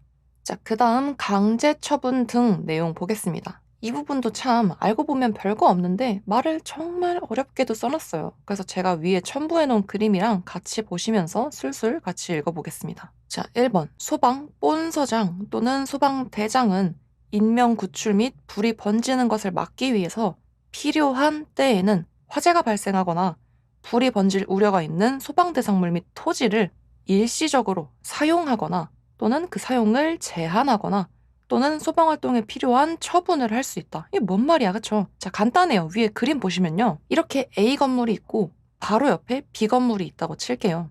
이때 A 건물에서 불이 났네요. 그러면 이 바로 옆에 있는 B 건물에도 불이 번질 수도 있고 또는 이 A 건물에서는 동선이 잘 안 나와가지고 이 A 건물의 불을 끄기 위해서 B 건물을 통해 들어가서 어떠한 소방활동을 해야 될 수도 있겠죠? 그리고 또는 만약에 이 근처가 다 마른 풀떼기로 덮여있는 뭐 갈대밭이거나 이래요. 그러면 이 토지에도 불이 번질 위험이 있을 수도 있고 또 아니면 어떤 소방활동을 하기 위해서 이 토지를 점거해서 써야 될 수도 있겠죠. 뭐 소방차가 들어온다거나 해야 되니까. 자, 이렇게 소방 본서장 또는 그 현장을 지휘하는 소방대장이 인명구출, 사람을 구하거나 또는 불이 더 번져나가는 것을 막기 위해서 필요한 때에는 이렇게 당장 불이 붙은 A 건물뿐만이 아니라 옆에 있는 B 건물이나 또는 이 근처의 토지들처럼 이 화재가 발생하거나 불이 번져나갈 우려가 있는 소방 대상물 및 토지를 이 소방대원분들이 일시적으로 사용해서 뭐 여기에 주차해놓고 쓴다거나 또는 뭐 B 건물 통해서 들어가서 소방활동을 하는 것처럼 일시적으로 사용을 할 수도 있고 또는 일반 사람들한테는 잠깐 여기 쓰지 말고 다 나가세요. 위험하니까 들어오지 마세요. 이렇게 사용을 제한시키거나 또는 그 밖에도 소방활동에 필요한 어떤 강제적인 처분을 할 수 있다는 게 바로 이 강제처분 등 1번 항목의 내용입니다. 별거 없죠. 너무 당연한 얘기예요. 자, 근데 여기서 조금 포인트를 둘 게 뭐냐면 아래쪽 2번 항목의 내용이 거의 비슷해요. 한번 읽어볼게요. 역시나 소방 본서장 또는 소방대장은 인명 구출 및 불이 번지는 것을 막기 위해서 긴급하다고 인정되는 때에는 1번의 소방대상물 또는 토지 이외에 또 다른 소방대상물과 토지에 대해서도 일시적으로 사용하거나 또는 그 사용의 제한 또는 소방활동에 필요한 어떠한 처분을 할 수 있대요. 거의 똑같죠. 그래서 이거를 뭐 굳이 조금 차이점을 그림으로 비교를 해보자면 1번 항목의 그림은 바로 이 부분처럼 화재가 발생하거나 그 불이 바로 번져나갈 우려가 있는 그러니까 따지면 뭐 바로 약간 근접해 있는 이러한 소방대상물이나 토지에 대해서는 이 소방대원분들이 여기를 좀 써야 되겠는데 또는 사람들한테 못 쓰게 해야 되겠는데 이런 식으로 강제 처분이 필요한 때 소방대가 일시적으로 사용하거나 또는 일반인들한테는 사용을 못하게 제한하는 등의 필요한 처분을 할 수 있는데 이번 항목은 이를테면 이렇게 당장 근접해 있지는 않다고 가정해 볼게요. 이렇게 1번 이외에 또 다른 대상물이나 토지에 대해서는 어떨 때 강제 처분이 가능하다? 인명 구출이나 불이 번지는 걸 막기 위해서 긴급하다고 인정되는 때 그러니까 아니 우리 건물은 저기 불난 데랑 당장 근접해 있지도 않은데 왜 못 들어가게 해요? 우리 토지 왜 쓰는 거예요? 이렇게 따질 수도 있을 테니까 지금 상황이 너무 긴급해요. 바람이 너무 세게 불어가지고 여기까지도 금방 번질 거예요. 아니면 저쪽은 불이 너무 세가지고 접근 자체가 불가능해서 당장 여기라도 써야 돼요. 이런 식으로 긴급하다고 인정되는 때에 이러한 소방대성물 및 토지에 대해서도 일시적으로 사용하거나 사용을 제한하거나 또는 소방활동에 필요한 처분을 내릴 수 있겠습니다. 그 다음 3번은요. 마찬가지로 소방본서장 또는 소방대장은 소방활동을 위해서 긴급하게 출동할 때에는 소방자동차의 통행과 소방활동에 방해가 되는 주정차 차량 및 물건 등을 제거 및 이동시킬 수 있대요. 그림 보시면 이런 식으로 이 건물에 불이 나가지고 이쪽으로 소방차가 들어와야 되거나 또는 여기서 소방활동을 해야 되는데 여기에 주정차된 차량이 있거나 또는 어떤 물건이 막고 있어서 방해가 된다면 이러한 차량이나 물건을 제거해서 치워버리거나 다른 곳으로 이동시킬 수 있는데요. 이때 이렇게 방해가 되는 차량이나 물건을 제거하거나 이동시키기 위해서 본서장 또는 소방대장은 그 관할 지자체 등 관련된 기관에 그걸 끌어갈 견인 차량과 인력에 대한 지원을 요청할 수 있고요. 이러한 지원 요청을 받은 지자체 같은 관련 기관의 장은 어떠한 정당한 사유가 있는 게 아니라면 이러한 지원 요청에 협조해야만 합니다. 자, 그러면 이렇게 지원을 나간 견인 차량과 인력에 대해서는 그분들 입장에서는 우리가 무상으로 도와주는 게 아니니까 당연히 그에 대한 비용을 받아야 되겠죠. 그래서 그 지원에 대한 비용을 누가 내냐면 시도지사가 시도 조례로 정하는 바에 따라서 비용을 지급할 수 있습니다. 자, 그러니까 정리하면 여기서 소방 활동을 해야 되는데 방해가 되는 차나 물건이 있어서 치워야 될 것 같아요. 그래서 이거 제거 및 이동시킬게요 하는 권한은 누구한테 있어요? 소방 본서장 또는 소방대장이 그 판단을 하겠죠. 그랬을 때 이걸 치우려고 보니까 견인 차량이나 인력이 따로 필요할 것 같은데 이거 지원 좀 해주세요 하고 이 지원 요청을 누구한테 해요? 관할 지자체 등 관련 기관, 그 기관의 장한테 협조를 요청하죠. 그래서 그 기관의 장이 요청을 받아서 이 견인 차량이랑 인력을 현장에 지원을 했다. 그러면 이때 발생하는 비용을 누가 낸다? 시도지사가 시도 조례로 정하는 바에 따라서 비용을 지급한다. 소방 본서장이나 소방대장이 비용 되는 거 아니죠? 소방 쪽에서는 우리 관할 지역에서 발생한 화재를 진압해주는 것만 해도 감사하니까 거기에 주정차된 차량이나 물건을 치울 때 들어가는 견인 차량이나 인력에 대한 비용은 시도지사가 지급한다는 거 체크해 주시고요. 자, 그래서 이렇게 1번부터 3번까지의 이러한 강제 처분을 방해하거나 따르지 않는 사람, 이를테면 이 건물이나 토지 좀 사용하겠습니다 했는데 싫어요 하고 방해하거나 따르지 않는 사람은 3년 이하의 징역 또는 3천만 원 이하의 벌금형에 처할 수 있다는 것까지 정리해 주시고요. 그 다음 피난 명령은 말 그대로예요. 본서장 또는 소방대장이 화재나 재난재해, 그 밖에 위급 상황이 발생해서 사람의 생명을 위험하게 하겠다 이렇게 인정되는 때에는 일정한 구역을 지정해서 그 구역에 있는 사람들이 구역 밖으로 피난하도록 명령할 수 있다는 게 피난 명령이고요. 이러한 피난 명령을 위반하는 경우에는 100만 원 이하의 벌금형에 해당한다는 거 확인하고 아래쪽 화재 예방 조치로 넘어가겠습니다. 자, 여기에 화재 예방 강화 지구라는 단어가 새롭게 등장했는데 그렇게 낯설지는 않은 게 개정 전에는 화재 경계 지구라는 친구가 있었죠. 그래서 그냥 이름만 좀 더 멋지게 화재 예방 강화 지구가 되었구나 이렇게 생각해 주시면 될 텐데 이 화재 예방 강화 지구 안에 들어가는 구역들이 우리가 앞서 봤던 연막 소독 같은 거 하기 전에 미리 통지해 주세요. 안 그러면 과태료 20만 원 물겠습니다 했던 그 장소들이랑 얼추 비슷해요. 근데 이 화재 예방 강화 지구에는 몇 가지 장소가 좀 더 추가돼서 들어가 있으니까 그 부분도 비교해서 봐주시면 좋겠는데요.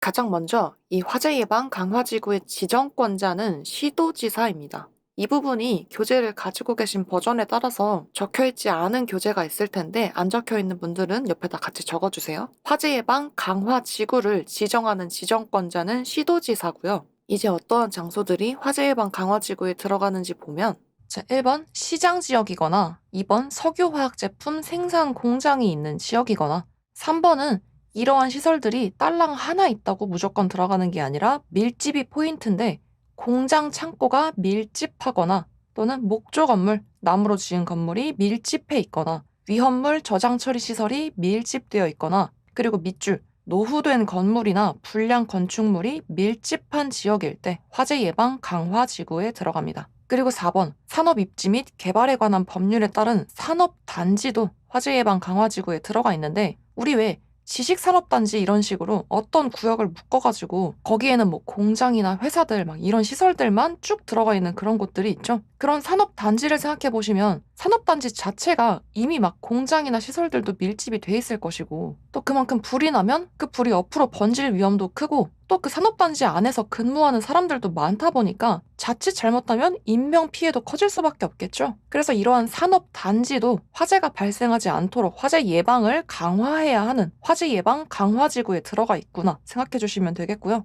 5번 소방시설, 소방용수시설 또는 소방 출동로가 없는 지역이래요. 자, 이거를 우리가 아까 밑줄 쳐놨던 노후, 불량 건물이 밀집한 지역이랑 조금 연관지어서 생각해 볼게요. 우리가 왜 흔히 달동네라고 말하는 그런 지역들이 있죠. 그런 식으로 건물들 자체가 노후됐거나 불량 건축물들이 밀집한 지역도 화재 예방 강화지구가 되지만 막 골목골목 좁고 계단도 많고 이런 건물들이 다닥다닥 붙어 있어서 이 소방차가 다닐 수 있는 도로, 출동로가 확보가 안 되는 출동로가 없는 그런 곳들은 어느 한 군데서 불이 나면 불이 금방 퍼지기도 쉽고 또 소방대가 출동할 때까지도 시간이 좀 지연될 수밖에 없겠죠. 널찍한 도로가 있으면 커다란 소방차가 슝 들어갈 수 있는데 그런 출동로마저도 없는 곳들은 소방대원분들이 일일이 그 장비를 짊어지고 걸어 올라가서 찾아야 되니까 이러한 곳들은 평소에 불이 나지 않도록 더 많은 주의를 기울여야 될 테니까 화재 예방 강화 지구에 들어가 있고요. 또 비슷한 예시로 불을 끄거나 불났다고 알려주거나 또 피난을 쉽게 도와주는 이러한 소방시설 같은 게 없거나 또 수조나 저수조 같이 물을 어디서 끌어올 수 있어야 되는데 그런 소방용수로 쓸 수 있는 물, 그런 소방용수 시설이 없는 지역들도 역시나 불이 나면 그 불을 끌 때까지 시간도 좀 지연되고 어려울 테니까 화재 예방 강화 지구에 포함시켜 놓고 그 관리를 철저히 해야 되겠죠. 그래서 3번에 밑줄 친 내용과 이 5번을 연결지어서 기억해 주시면 되겠고요. 마지막 6번. 그 외에도 소방관서장, 이 부분이 재개정 때 따로 언급되지는 않았지만 소방본부장 또는 서장 그 정도로 봐주시면 되겠죠. 이런 소방관서장이 여기는 화재 예방 강화지구로 지정할 필요가 있겠다 하고 인정하는 지역이 화재 예방 강화지구로 지정될 수 있겠습니다. 그러니까 1번부터 5번까지의 장소는 원래 원칙적으로 화재 예방 강화지구에 넣어야 되는 장소인 거고 이렇게 원칙에 들어가 있지는 않지만 소방관서장이 보기에 이 장소는 화재 예방 강화지구로 지정해야 된다고 인정하는 장소는 추가적으로 강화지구가 될 수 있는 거죠. 자, 그래서 아까 말한 과태료 20만 원 걸고서 미리 통지하라고 했던 장소들은 이러한 곳들이 있었는데 이 외에도 미리 통지해야 하는 장소는 시도조례로 정했고 지금 여기서 본 화재 예방 강화지구는 달동네 같은 조금 취약한 장소들도 추가가 되었고 이러한 장소들 외에도 소방관서장이 따로 여기는 화재 예방 강화지구로 지정해야 됩니다 하는 지역이 화재 예방 강화지구에 들어가는데 화재 예방에 관해서는 소방에 대한 전문가들이 딱 보면 아니까 여기도 추가로 지정해야 됩니다 이렇게 소방관서장이 의견을 낼 수 있겠죠. 그래서 이 모든 것들을 취합해서 궁극적으로 화재 예방 강화지구를 지정하는 최종 지정권자는 시도지사가 된다는 거. 이런 식으로 이 두 가지 20만 원 과태료를 걸고서 미리 통지하라고 정하는 장소와 또 특별히 화재 예방에 대해서 강화하겠다는 화재 예방 강화지구 이 두 가지 사이의 차이점도 비교해서 알아주시면 좋겠고요. 자, 그래서 이러한 화재 예방 강화지구 및 이러한 장소들에 준하는 대통령령으로 정하는 장소에서는 아래의 행위들을 해서는 안 된대요. 모닥불을 지피거나 흡연 같은 화기를 취급하면 안 되고 풍등 같은 소형 열기구를 날려서도 안 되고 용접이나 용단처럼 불꽃을 발생시키거나 또는 그 밖에도 대통령령으로 정해놓은 화재 발생의 위험이 있는 행위들을 해서는 안 되겠습니다. 다만 이제 행안부령으로 세부사항으로 정해놓은 안전조치를 미리 해둔 경우에는 예외적으로 이러한 행위들을 할 수도 있다는 거. 그다음 소방관서장은 화재 발생의 위험이 크거나 소방활동, 불을 끄는 데에 지장을 줄 수 있다고 인정되는 어떠한 행위나 물건에 대해서 그 행위를 하고 있는 당사자 또는 그 물건의 관계인에게 다음에 명령을 할 수 있대요. 그러니까 풀어서 말하면 소방관서장이 보기에 이 행위를 하면 불날 위험이 커요. 또는 이거 여기 있으면 불 끌 때 지장이 있겠는데 싶은 그런 행위나 물건에 대해서 그 당사자나 그 물건에 대한 책임이 있는 관계인에게 관서장이 아래의 명령들을 할 수 있다는 건데요. 첫째로는 맨 첫 항목에서 봤던 모닥불 피지 마시고 흡연하지 마시고 풍등 날리지 마시고 이러한 1번 항목의 행위들을 못하게 금지 및 제한을 명령할 수 있고요. 두 번째로는 목재나 플라스틱 같이 가연성이 큰 물건, 쉽게 말해서 불이 너무 잘 붙는 물건들에 대해서는 적재 금지, 쌓아놓지 말고 이격, 좀 거리를 멀리 떨어뜨려 놓으시거나 제거, 아예 치워버리라고 명령할 수 있습니다. 그리고 세 번째, 소방차의 통행이나 소화 활동에 지장을 줄 수 있는 물건을 이동시키도록 명령할 수 있는데요. 다만 이렇게 물건을 치우라고 했는데 그 물건의 소유자 등을 알 수가 없는 상황이다. 누구 건지 모르겠다. 그러면 일단은 소속 공무원에게 이 물건을 옮기거나 보관해 두라고 조치를 하게 할 수 있는데, 이렇게 옮겨놓은 물건을 보관해 두는 경우에 소방관서장은 그날로부터 14일 동안 소방관서의 인터넷 홈페이지나 게시판을 통해서 우리가 이러한 물건을 옮겼어야 했는데 주인이 누군지 몰라서 일단 우리가 보관하고 있습니다 하고 공고를 띄워야 되겠고요. 그 물건의 보관 기간은 이렇게 공고하는 기간의 종료일 다음 날부터 7일로 한대요. 그러니까 14일 동안 공고를 했죠? 그리고 이렇게 14일 동안의 공고가 종료된 그 다음 날부터 또 7일간 더 보관을 하니까 결과적으로 이 물건을 총 21일 동안 보관하고 있겠구나, 이렇게 생각해 볼 수 있겠죠? 그래서 주인이 누군지 몰라서 물건을 치운 경우에 그 공고 기간은 14일, 보관 기간은 그 공고 기간이 종료된 다음 날부터 플러스 7일이다. 여기까지의 내용이 화재 예방 조치에 관한 사항들이었고요.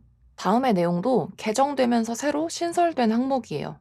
특별관리시설물의 소방안전관리라는 내용인데 초면이죠. 이 특별관리는 말 그대로 이러한 장소들, 시설들은 화재나 재난이 발생하면 사회 경제적으로 타격이 너무 크다. 그래서 이러한 것들은 더 특별하게 관리를 하겠다 하는 건데요. 사회 경제적으로 타격이 클 만한 것들이면 그냥 단적으로 생각해봐도 그 시설물 자체의 규모가 좀 크겠죠. 그래서 무엇이 들어가 있나 보니까 특별관리시설물 1번에 공항시설, 항만시설, 철도시설과 도시철도시설이 있죠. 막 비행기, 배, 철도, 지하철 이런 정도의 스케일이 들어가는 시설이면 특별관리 당연히 해야 되겠고, 2번 문화재 보호법으로 지정하는 지정 문화재 시설, 문화재도 당연히 특별관리 해야 되겠고요. 3번 산업단지, 산업기술단지도 포함됩니다. 아까 화재 예방 경계지구에서도 말한 것처럼 이러한 산업단지 정도의 규모면 뭐 공장이며 회사며 창고며 컨테이너며 이런 것들이 엄청 많이 모여 있잖아요. 그래서 이러한 특별관리 대상물에도 들어가 있네요. 자, 그 다음 4번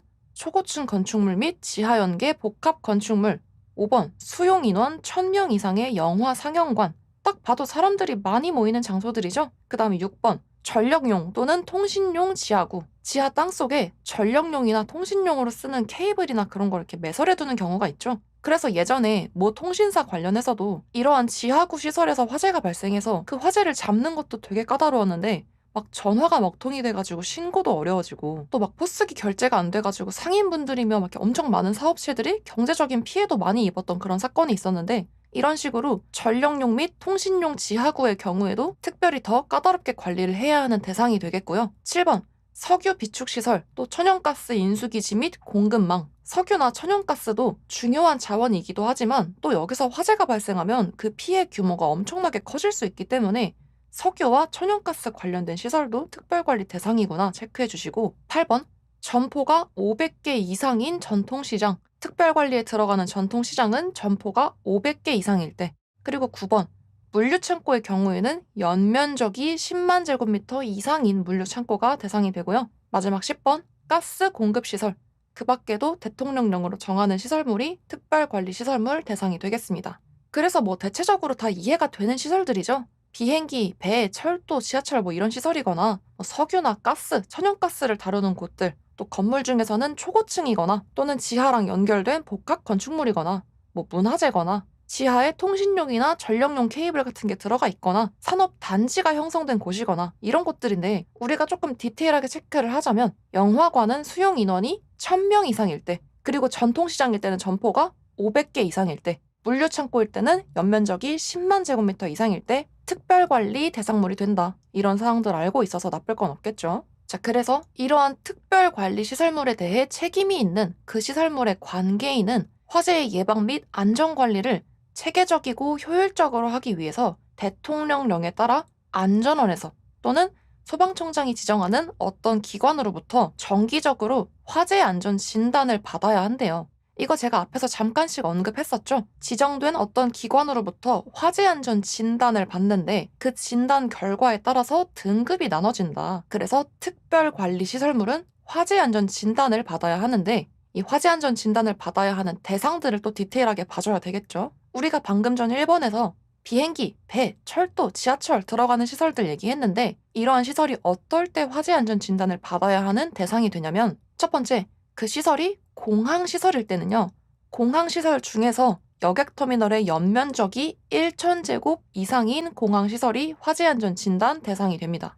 참고적으로 이 부분도 12월 9일 재개정 때 이 내용과 표기가 조금씩 변경됐는데 이것도 카페에 자료 올려드릴 테니까 교재 구매해주신 분들은 참고해주시고요.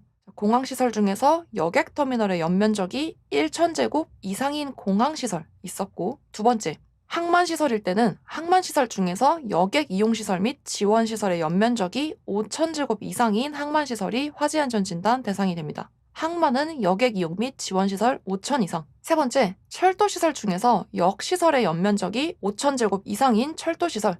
네 번째, 도시철도시설 중에서 역사 및 역시설의 연면적이 5,000제곱 이상인 도시철도시설이 포함되는데요. 도시철도가 지하철 생각하시면 될 것 같아요. 그래서 지하철은 지하철 역사가 있으니까 도시철도 시설은 역사 및 역시설이 연면적의 기준이 되고 5,000제곱 이상이다. 그 다음 다섯 번째, 전력용 및 통신용 지하구 중에서 공동구. 이게 우리가 볼 때는 지하구나 공동구나 비슷한 개념이긴 한데 지하구는요. 전력, 통신용 케이블이나 가스 배관 같은 것들을 지하 공간에 설치하는 그런 시설물인데 이게 소방법에서는 되게 디테일하게 규모까지 정해놨어요. 이런 규모 이상이면 지하구라고 정한다. 그래서 우리는 그냥 지하 공간에 어떤 시설물들을 수용하면서 그게 일정한 규모 이상이 되면 지하구라고 하는구나 이렇게 생각해 주시면 될 것 같고요. 공동구는 비슷한데 전기나 가스나 수도나 통신, 하수도 같이 지하에 매설되는 시설물들이 있죠. 이런 지하 매설물들을 공동으로 수용하는 걸 공동구라고 하는데 얘네들을 땅속에 묻음으로써 지상은 좀 더 보기에도 깨끗하고 공간도 좀 더 여유로워지겠죠. 그래서 이러한 기능을 수행하는 어쨌든 공동구는 땅에 묻는 시설물들을 공동으로 수용하고 있는 그러한 공간들을 공동구라고 하는구나. 그렇게 생각해 주시면 되겠는데 어쨌거나 저쨌거나 화재 안전 진단을 받아야 하는 대상에는 이런 식으로 지하 매설물들을 공동으로 수용하는 이러한 공동구에 대해서는 주기적으로 화재 안전 진단을 해야 되겠고요. 그 다음 여섯 번째 대상은 천연가스 인수기지 및 공급망 중에서 소방시설법 시행령에 따른 가스시설이 포함되고 일곱 번째 발전소인데 그 중에서도 연면적이 5,000제곱 이상인 거. 마지막 여덟 번째, 가스 공급 시설 중에서 가연성 가스 탱크의 저장 용량의 합계가 100톤 이상이거나 또는 저장 용량이 30톤 이상인 탱크가 있는 가스 공급 시설이면 화재 안전 진단 대상이 되겠습니다. 이 말이 되게 복잡해 보이죠? 근데 따지고 보면 대부분 기준이 연면적 5,000제곱 이상인 것들이고요. 그래서 화재 안전 진단 대상물 하면 엔간하면 연면적 5,000 이상인 것들인데 비행기만, 공항시설만 연면적 1,000제곱 이상이고 또 지하구 중에서는 공동구, 그리고 가스 공급 시설은 탱크, 가연성 가스, 불이 쉽게 붙어버리는 가스를 보관하는 그 탱크들의 저장 용량을 다 합쳤을 때 100톤 이상이 되거나 또는 어떤 탱크 하나가 30톤 이상을 저장할 수 있을 정도네? 그러면 화재 안전 진단을 받아야 되는구나. 이렇게 쭉 읽어보시면서 키워드로 정리해주시면 되겠고요. 다음 페이지, 화재 안전 진단의 실시 방법 표가 있는데 이것도 세부 내용이 12월 9일 재개정 때 변동이 있었어요. 그래서 지금 2쇄 이후의 교재에서는 전부 다 개정이 된 상태인데 그 전에 초판본이나 개정 전 교재를 가지고 계신 분들은 카페에 정리된 내용들 참고해 주시기 바라고요.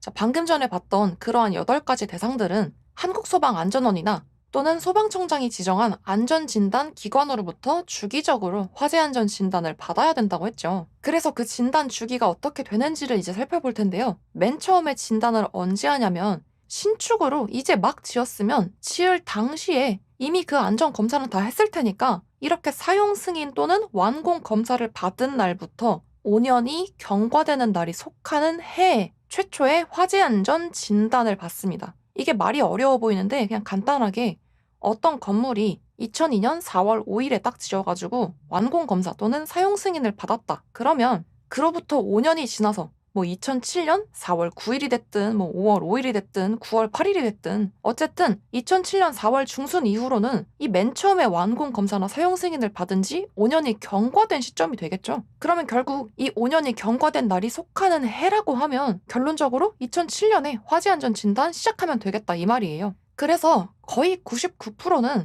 이 건물을 딱 새로 지어서 사용 승인이나 완공 검사를 받은 날에서 5년이 지난 해에 처음으로 안전 진단을 실시하면 된다 이 말인데 딱 한 가지 경우 예외적으로 이런 경우가 있을 수 있겠죠. 사용 승인이나 완공 검사일이 12월 31일인 경우, 만약에 2008년 12월 31일에 사용 승인이나 완공 검사가 떨어졌어요. 그러면 딱 5년째가 되는 때는 2013년 12월 31일인데 5년이 경과되는 날이면 거기서 단 하루라도 지난 날을 말하는 거니까 이 12월 31일에서 하루가 더 지나가서 넘어가 버리면 2014년 1월 1일이 경과된 날이 되겠죠. 그래서 이렇게 사용 승인이나 완공 검사가 한 해의 마지막에 걸쳐 있는 경우에는 단순히 연도에 플러스 5년을 하는데 거기서도 경과된 날이라는 말 때문에 하루가 더 넘어가면서 1년을 더 버는 셈이 되겠다. 이렇게 생각해 볼 수 있겠죠. 그래서 대부분은 건물을 지은 지 5년이 지나면 그 해에 최초의 안전진단을 받는다. 대신에 그 사용 승인이나 완공 검사가 12월 31일에 걸쳐져 있다면 플러스 5년에서 하루를 더 넘어가면서 1월 1일이 되는 해에 최초의 안전진단을 받는다. 자, 그러면 한국소방안전원이나 또는 소방청장이 정한 어떤 진단기관에서 나와가지고 이 건물의 안전진단을 쭉 해보겠죠. 그러면 아래 표에 있는 것처럼 A부터 E까지의 등급을 딱 매겨줄 건데요. 이렇게 등급이 매겨지면 이때부터 이 건물의 미래가 바뀌게 됩니다. 건물을 지은 지 5년이 지나면 최초의 안전진단을 한다고 했죠. 그러면 이때 받은 등급에 따라서 또 그 다음번 진단 시기가 달라지는데요. 그 내용을 아래 표로 보겠습니다. 먼저 가장 훌륭한 우수 등급인 A 등급을 받은 건물은 화재 예방 안전 진단을 한 결과 문제점이 발견되지 않은 상태가 A, 우수 등급에 해당합니다. 그래서 이렇게 우수 등급을 받은 경우에는 이 등급을 통보받은 날부터 6년이 경과한 날이 속하는 해에 다음번 안전 진단을 받습니다. 우수는 다음번 진단 주기가 6년이다. 그 다음 양호, B등급은요. 문제점이 일부 발견되었지만 그 대상물의 화재 안전에는 이상이 없는 수준이다. 대신에 그 대상물 그 일부에 대해서는 보수 보강 등의 조치 명령이 필요한 상태가 양호 등급이 되겠습니다. 양호는 일부. 그리고 아래 칸 내려가서 보통 C등급 보면요. 문제점이 다수 발견되었지만 그게 대상물의 전반적인 화재 안전에는 이상이 없는 수준이다. 대신에 그 대상물에 대한 다수의 조치 명령이 필요한 상태가 보통 등급인데요. 그래서 이렇게 그 건물의 최초의 안전 진단 결과가 B등급, 양호거나 C등급, 보통이면 문제점이 일부 또는 다수 발견이 되긴 했지만 화재 안전에는 이상이 없는 수준이고 대신에 그 일부 또는 다수에 대한 조치 명령은 필요한 상태인데 이 양호와 보통을 받은 대상물들은 이 등급을 통보받은 날부터 5년이 경과한 날이 속하는 해에 다음번 진단을 하면 되겠습니다. BC등급은 진단주기 5년, A등급이었던 우수보다는 주기가 1년이 짧아졌죠? 자, 그럼 이제 남아있는 두 가지는 문제가 많은 애들일 거예요. D등급, 미흡 상태는요, 광범위한 문제점이 발견되어서 그 대상물의 화재 안전을 위해서 조치 명령의 즉각적인 이행이 필요하대요. 다시 말해서 보수를 하든 보강을 하든 이러저렇게 조치를 취하세요 하는 조치 명령을 바로 즉각적으로 이행할 필요가 있고 그럼 이렇게 무슨 조치를 바로 하려면 그런 동안은 이 대상물의 사용을 좀 제한하도록 권고할 필요가 있겠죠. 당장 아주 막 쓰지 마세요까지는 아니지만 이 사용의 제한을 권고할 필요가 있는 상태가 D등급, 미흡 상태고요. 가장 최악이 이제 2등급, 불량 등급이겠죠. 아주 중대한 문제점이 발견되어서 그 대상물의 화재 안전을 위해서 마찬가지로 조치 명령의 즉각적인 이행이 필요한데 이때 대상물의 사용을 중단하도록 권고할 필요가 있는 상태가 불량, 2등급이 되겠습니다. 그러니까 불량과 미흡을 비교하자면 미흡은 광범위한 문제점이 있는 거, 불량은 아주 중대한 문제점이 있는 거. 그래서 둘 다 조치 명령을 즉각적으로 이행해야 하는데 미흡은 그 건물의 사용을 제한하도록 권고하는 거고 불량은 그 건물의 사용을 중단하도록 권고할 필요가 있다는 차이점이 있죠. 그래서 이러한 미흡 또는 불량 등급을 받은 대상물은 안전진단 주기도 가장 짧아요. 다음번 진단을 좀 더 빨리 해야 된다. 그래서 미흡 또는 불량 등급은 이 등급을 통보받은 날부터 4년이 경과한 날이 속하는 해에 다음번 안전진단을 실시해야 되겠습니다. 자, 그래서 우수는 6년, 양호 보통은 5년, 미흡 불량은 4년 주기인 것도 기억해 주시고요. 이러한 화재 예방 안전진단의 범위는 화재 등 재난이 발생한 후에 또다시 그런 일이 일어나지 않도록 재발 방지 대책을 수립하고 그 대책대로 이행을 하는 것까지의 사항을 다루고요. 2번, 지진과 같은 외부 환경 위험 요인 등에 대해서 예방, 대비하고 대응할 수 있도록 예방 대비 대응에 관한 사항도 포함이 되겠습니다. 마지막 3번, 화재 예방 안전진단 결과에 따라서 어떠한 보수 보강과 같은 개선 요구 사항 등에 대한 이행이 이루어지도록 당연히 확인을 해야 되겠죠. 그래서 화재 예방 안전진단의 범위에는 크게 재난 발생 이후의 재발 방지 대책, 또 지진 같은 외부 요인에 대한 예방 대비 대응, 또 진단 결과에 따른 개선 요구사항 이런 것들이 들어간다는 거 확인해 주시고요. 넘어가서 안전 진단에서는 마지막 후속 조치 보겠습니다. 화재 예방 안전 진단을 받은 연도에는 소방훈련과 교육 및 자체 점검을 받은 것으로 본다. 와, 이거 완전 땡큐죠. 우리가 지금까지의 내용들을 짜집기 해보면 내가 그 건물의 관계인이라면 매년 점검도 해, 막 소방훈련이랑 교육도 해. 근데 안전진단까지 막 4년에서 6년 주기로 또 해. 이거 너무 빡세죠. 그러니까 이 안전진단을 하는 해에는 작동이나 종합 같은 자체 점검이랑 또 소방훈련 및 교육은 빼주겠다는 거예요. 그만큼 이 안전진단이 그 범위와 의미가 크다는 뜻이기도 하겠죠. 그래서 어쨌든 안전진단을 받은 연도는 소방훈련 및 교육, 그리고 자체 점검도 받은 걸로 봐준다. 그 다음 2번, 안전원 또는 이 진단기관은 안전진단을 실시하고 나서 60일 안에 소방본부장 또는 서장, 그리고 관계인에게 안전진단 결과 보고서를 제출해야 합니다. 이 부분 잘 보셔야 되는 게 관계인이 보고하는 거 아니죠? 나중에 시스템이 바뀌면 이게 또 어떻게 개정이 될지는 모르겠지만 아직까지는 안전진단을 누가 하죠? 안전원에서 하거나 또는 소방청장이 지정해준 어떤 진단기관이 한다고 했죠. 그러니까 그 진단기관이나 또는 안전원에서 이 진단이 끝나고 60일 안에 본도서장이랑 그 대상물의 관계인한테 진단 결과가 이랬다고 결과 보고서를 제출해야 합니다. 그 다음 3번은 뭐 당연한 얘기예요. 진단해보니까 보수 보강 등의 조치가 필요하네? 그러면 소방 본서장의 권한으로 그 건물의 관계인한테 보수 보강 등의 조치를 취하라고 명할 수 있다. 당연하죠. 그래서 안전진단 후속 조치의 내용까지 이렇게 화재 예방 안전진단과 더 크게는 특별관리시설물에 대해서 정리해 보았고요.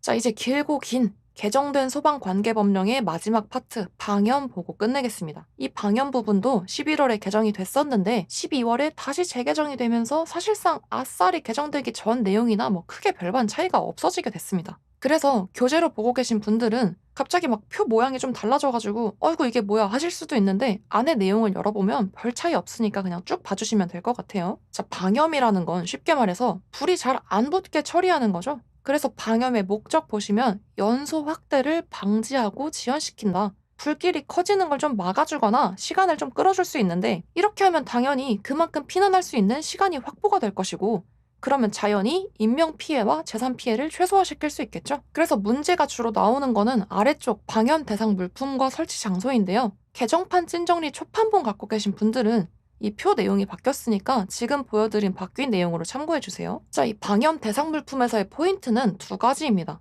설치를 해야 하냐, 아니면 설치하라고 권장만 하냐, 이 차이인데요. 먼저 설치를 해야 하는 대상물이 첫 번째 표에 나와 있습니다. 근린생활시설 중에서는 의원, 조산원 또는 산후조리원 같은 조리원, 체력단련장, 공연장, 종교집회장 이런 곳들이 있고 옥 내에 건물 안에 있는 문화 및 집회시설, 종교시설, 운동시설 등이 있는데 예외적으로 운동시설 중에서 수영장은 제외가 된다고 되어 있죠. 자, 여러분 수영장은요. 사방이 물천지죠. 그러니까 안에 채워넣는 실내 장식물 같은 것이 굳이 방염 처리가 되어 있을 필요가 없다. 그러니까 수영장은 여기서 제외가 된다는 거 포인트 하나 체크해 주시고요. 그리고 뭐 의료시설, 노유자시설, 교육연구시설 중에서는 합숙소, 자고 가니까 마찬가지로 숙박시설 또는 숙박이 가능한 수련시설, 뭐 방송통신시설 중에서는 방송국, 촬영소, 또 다중이용업소, 그리고 그 외에도 밑줄, 층수가 11층 이상인 것들은 실내 장식물, 그 건물 안에 뭐 천장이나 벽에다가 설치하는 가구 같은 것들은 일정한 방염 성능 기준 이상의 방염 성능을 갖춘 것으로 설치를 해야 한대요. 의무적인 거죠. 자, 근데 층수 11층 이상인 것 중에서 괄호치고 아파트는 또 제외가 된다고 하죠.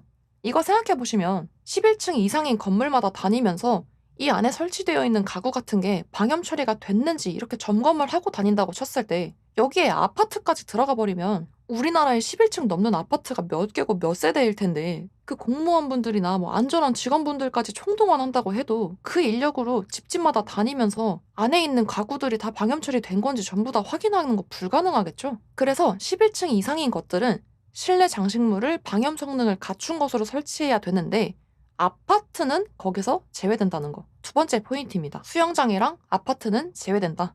자, 그럼 옆 칸으로 넘어가서 이러한 방염 성능을 갖춰야 하는 방염 대상이 되는 물품은 뭐뭐가 있는지를 보면 창문에 설치하는 커튼류. 왜냐면 커튼 타고 불이 천장으로 번지는 경우가 정말 많거든요. 그래서 옆에 있는 이러한 장소들의 커튼은 뭘 해야 된다? 방염 처리를 해서 방염 성능을 갖춰야 된다. 그리고 카펫도 포함되고요. 벽지류도 있는데 단 이때 밑줄. 두께가 2mm 미만인 종이벽지는 제외된다. 종이벽지는 애당초 불이 잘 붙는데 두께까지 얇은 거 붙여놓으면 이거 방염 처리하는 게 의미가 없겠죠?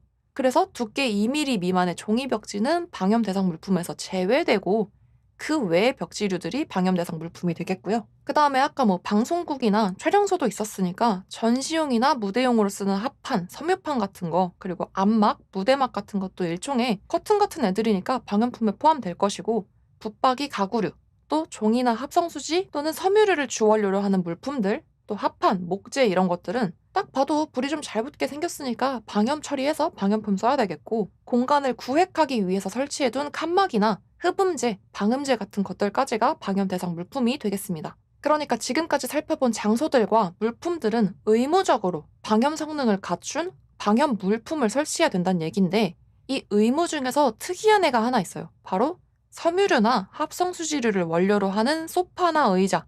얘네들이 방염 대상이 되는 경우는 어디에만 한정하냐면 단란주점, 유흥주점, 노래방에 설치하는 경우만 방염 대상 물품이 됩니다. 왜냐면 여러분, 단란주점이나 유흥주점, 노래방 이런 장소들의 공통점이 뭐예요? 사람들이 막 술과 흥에 취해가지고 제정신도 아닌데 막 노랫소리 엄청 시끄럽고 각자 방방마다 들어가 있어가지고 불이 났다고 알리기도 되게 까다로운 곳들이죠. 근데 가뜩이나 그런 곳들에서 그 장소들에 가장 많이 들어가 있고 불에도 가장 타기 쉬운 게 뭐겠어요? 안에 들어가 있는 소파나 의자들이겠죠. 그래서 단란주점, 유흥주점, 노래방에서 이렇게 섬유류나 합성수지류를 원료로 한 소파 의자를 둘 때에는 그 소파 의자가 방염 대상 물품이 된다. 즉 방염 처리가 된 걸 써야 된다. 그런 말이 되겠습니다. 그래서 섬유류, 합성수지류를 원료로 한 소파 및 의자가 방염 대상 물품이 되는 장소, 방염 처리된 걸 써야 하는 장소는 어디에 한정한다? 술과 노래에 취해 있는 시끄러운 곳들, 단란주점, 유흥주점, 노래방일 때 한정한다. 여기까지가 의무적인 방염 대상 물품 설치 대상이라고 정리해 주시면 되겠고요. 그 다음 아래쪽 내용은 반드시 의무적으로 해야 하는 건 아니지만 웬만하면 방염 처리된 걸로 쓰시죠 하고 권장하는 경우가 있습니다. 이 경우는 쉽게 생각해서 이불 같은 침구류나 소파 의자를 많이 두는 곳들인데 사람들도 좀 많이 모이는 장소니까 엔간하면 방염 처리된 걸 쓰세요 하고 권장하는 곳들이라고 보시면 되겠는데요. 의료시설, 우리 한의원 같은 거 생각해보면 이불 같은 거 주죠? 병원에 입원할 때도 침구류 쓰고, 또 노유자 시설, 애기들 낮잠 시간에 이불 쓸 거고, 또 숙박시설이나 장례식장 이런 곳들도 침구류는 물론이고 소파 의자도 엄청 많이 들어가 있죠. 그리고 다중이용 업소에는 소파 의자 말할 것도 없이 많이 들어가 있고요. 그래서 이러한 장소들에서의 침구류나 소파 의자는 반드시는 아니지만 웬만하면 방염 처리된 거를 쓰세요 하고 권장하는 장소, 권장하는 물품이 되겠습니다. 그리고 하나 더 추가적으로 건축물 내부의 천장 또는 벽에 부착하거나 설치하는 가구류도 엔간하면 방염 처리된 거 써라 하는데 이거 왜 그러냐면 보통 불길이 아래쪽에서 시작이 되더라도 이게 위쪽으로 퍼지는 습성이 있어서 천장까지 삽시간에 번지기가 쉽거든요. 그래서 이렇게 천장이나 벽에 붙어있는 가구 같은 것들은 그 불길이 타고 번지기 쉬우니까 엔간하면 방염 처리된 거 쓰시는 게 좋아요 하고 권장할 수 있겠습니다. 그래서 예를 들어서 문제를 어떻게 나오냐면 다음 중 침구류 및 소파 의자에 대해서 방염 처리된 물품의 사용을 권장할 수 있는 경우에 해당하는 장소가 아닌 것을 고르시오 하면서 1번 다중이용업소, 2번 장례식장, 3번 숙박시설, 4번 종교시설 이렇게 나오면 종교시설은 권장하는 장소에 들어가 있지 않으니까 4번을 골라낼 수 있겠죠? 또는 종교시설에는 애시당초 굳이 이불을 둘 필요가 없으니까 이러한 침구류나 소파 의자를 방염품을 쓰도록 권장하는 시설에 종교시설이나 운동시설은 들어가지 않는구나. 이불 같은 거 굳이 두지 않는 곳들. 얘네들은 권장시설이 아니다. 이렇게 기억해 주시면 좋을 것 같습니다. 자, 그 다음 마지막 페이지 방염 처리 물품의 성능검사 표가 있는데요. 방염 처리 물품에는 크게 두 가지가 있습니다. 그 물품을 만들거나 가공하는 과정에서 아싸리 방염 처리를 해버리는 선처리 물품이 있고요. 또는 그 물품을 갖다가 붙이는, 설치하는 현장에서 방염 처리를 하는 현장 처리 물품 이렇게 두 가지로 나눌 수 있는데 선처리 물품의 경우에는 이거 방염 처리 제대로 됐는지 검사해 주세요 하고 신청한 그 검사 신청 수량 중에서 일정 수량의 표본을 추출해서 검사를 실시합니다. 그러니까 예를 들어서 그 물품을 막 찍어내고 있을 때 몇 개 추출해가지고 방염 처리 잘 됐는지 검사를 한다는 거죠. 이러한 선처리 물품의 검사를 실시하는 기관은 한국소방산업기술원에서 맡아서 하고 있습니다. 선처리는 기술원. 그래서 방염 처리 잘 됐네 하고 합격을 받으면 합격 표지를 부착하는 방식이고요. 이 물품을 설치하는 현장에서 방염 처리를 하는 현장 처리 물품은 검사 권한이 각 지역의 시도지사 또는 소방서에 위임된 경우에는 관할 소방서장이 성능 검사에 대한 권한이 있고요. 그러면 소방서장님이든 시도지사님이든 이 현장 처리 물품들 방염 성능 검사 받으려고 매번 불러다가 모실 수 없으니까 어떡하겠어요?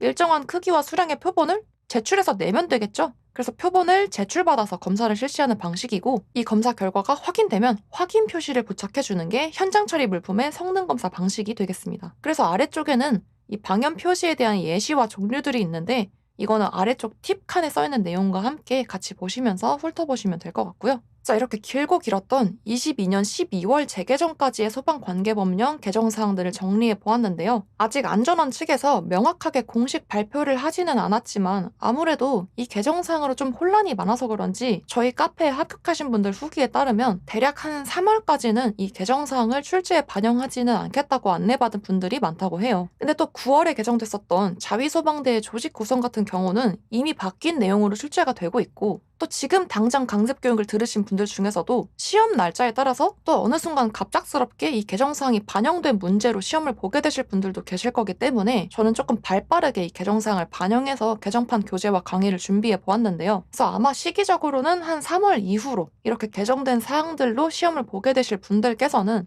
개정판 진정리 교재와 함께 네이버 카페에 올려드릴 자료들을 함께 참고해 주시면 좋을 것 같습니다. 그리고 이 이후로 이어지는 2단원부터의 내용들은 기존과 거의 동일하기 때문에 옆에 띄워드리는 이 영상을 클릭해 주시거나 제 채널에서 이전에 올려드린 1급 영상 3편부터 참고해 주시면 되겠고요. 남아있는 피난구조 설비에서의 일부 개정된 도표 내용은 제가 또 따로 짧은 영상으로 곧 준비해서 올려드리도록 하겠습니다.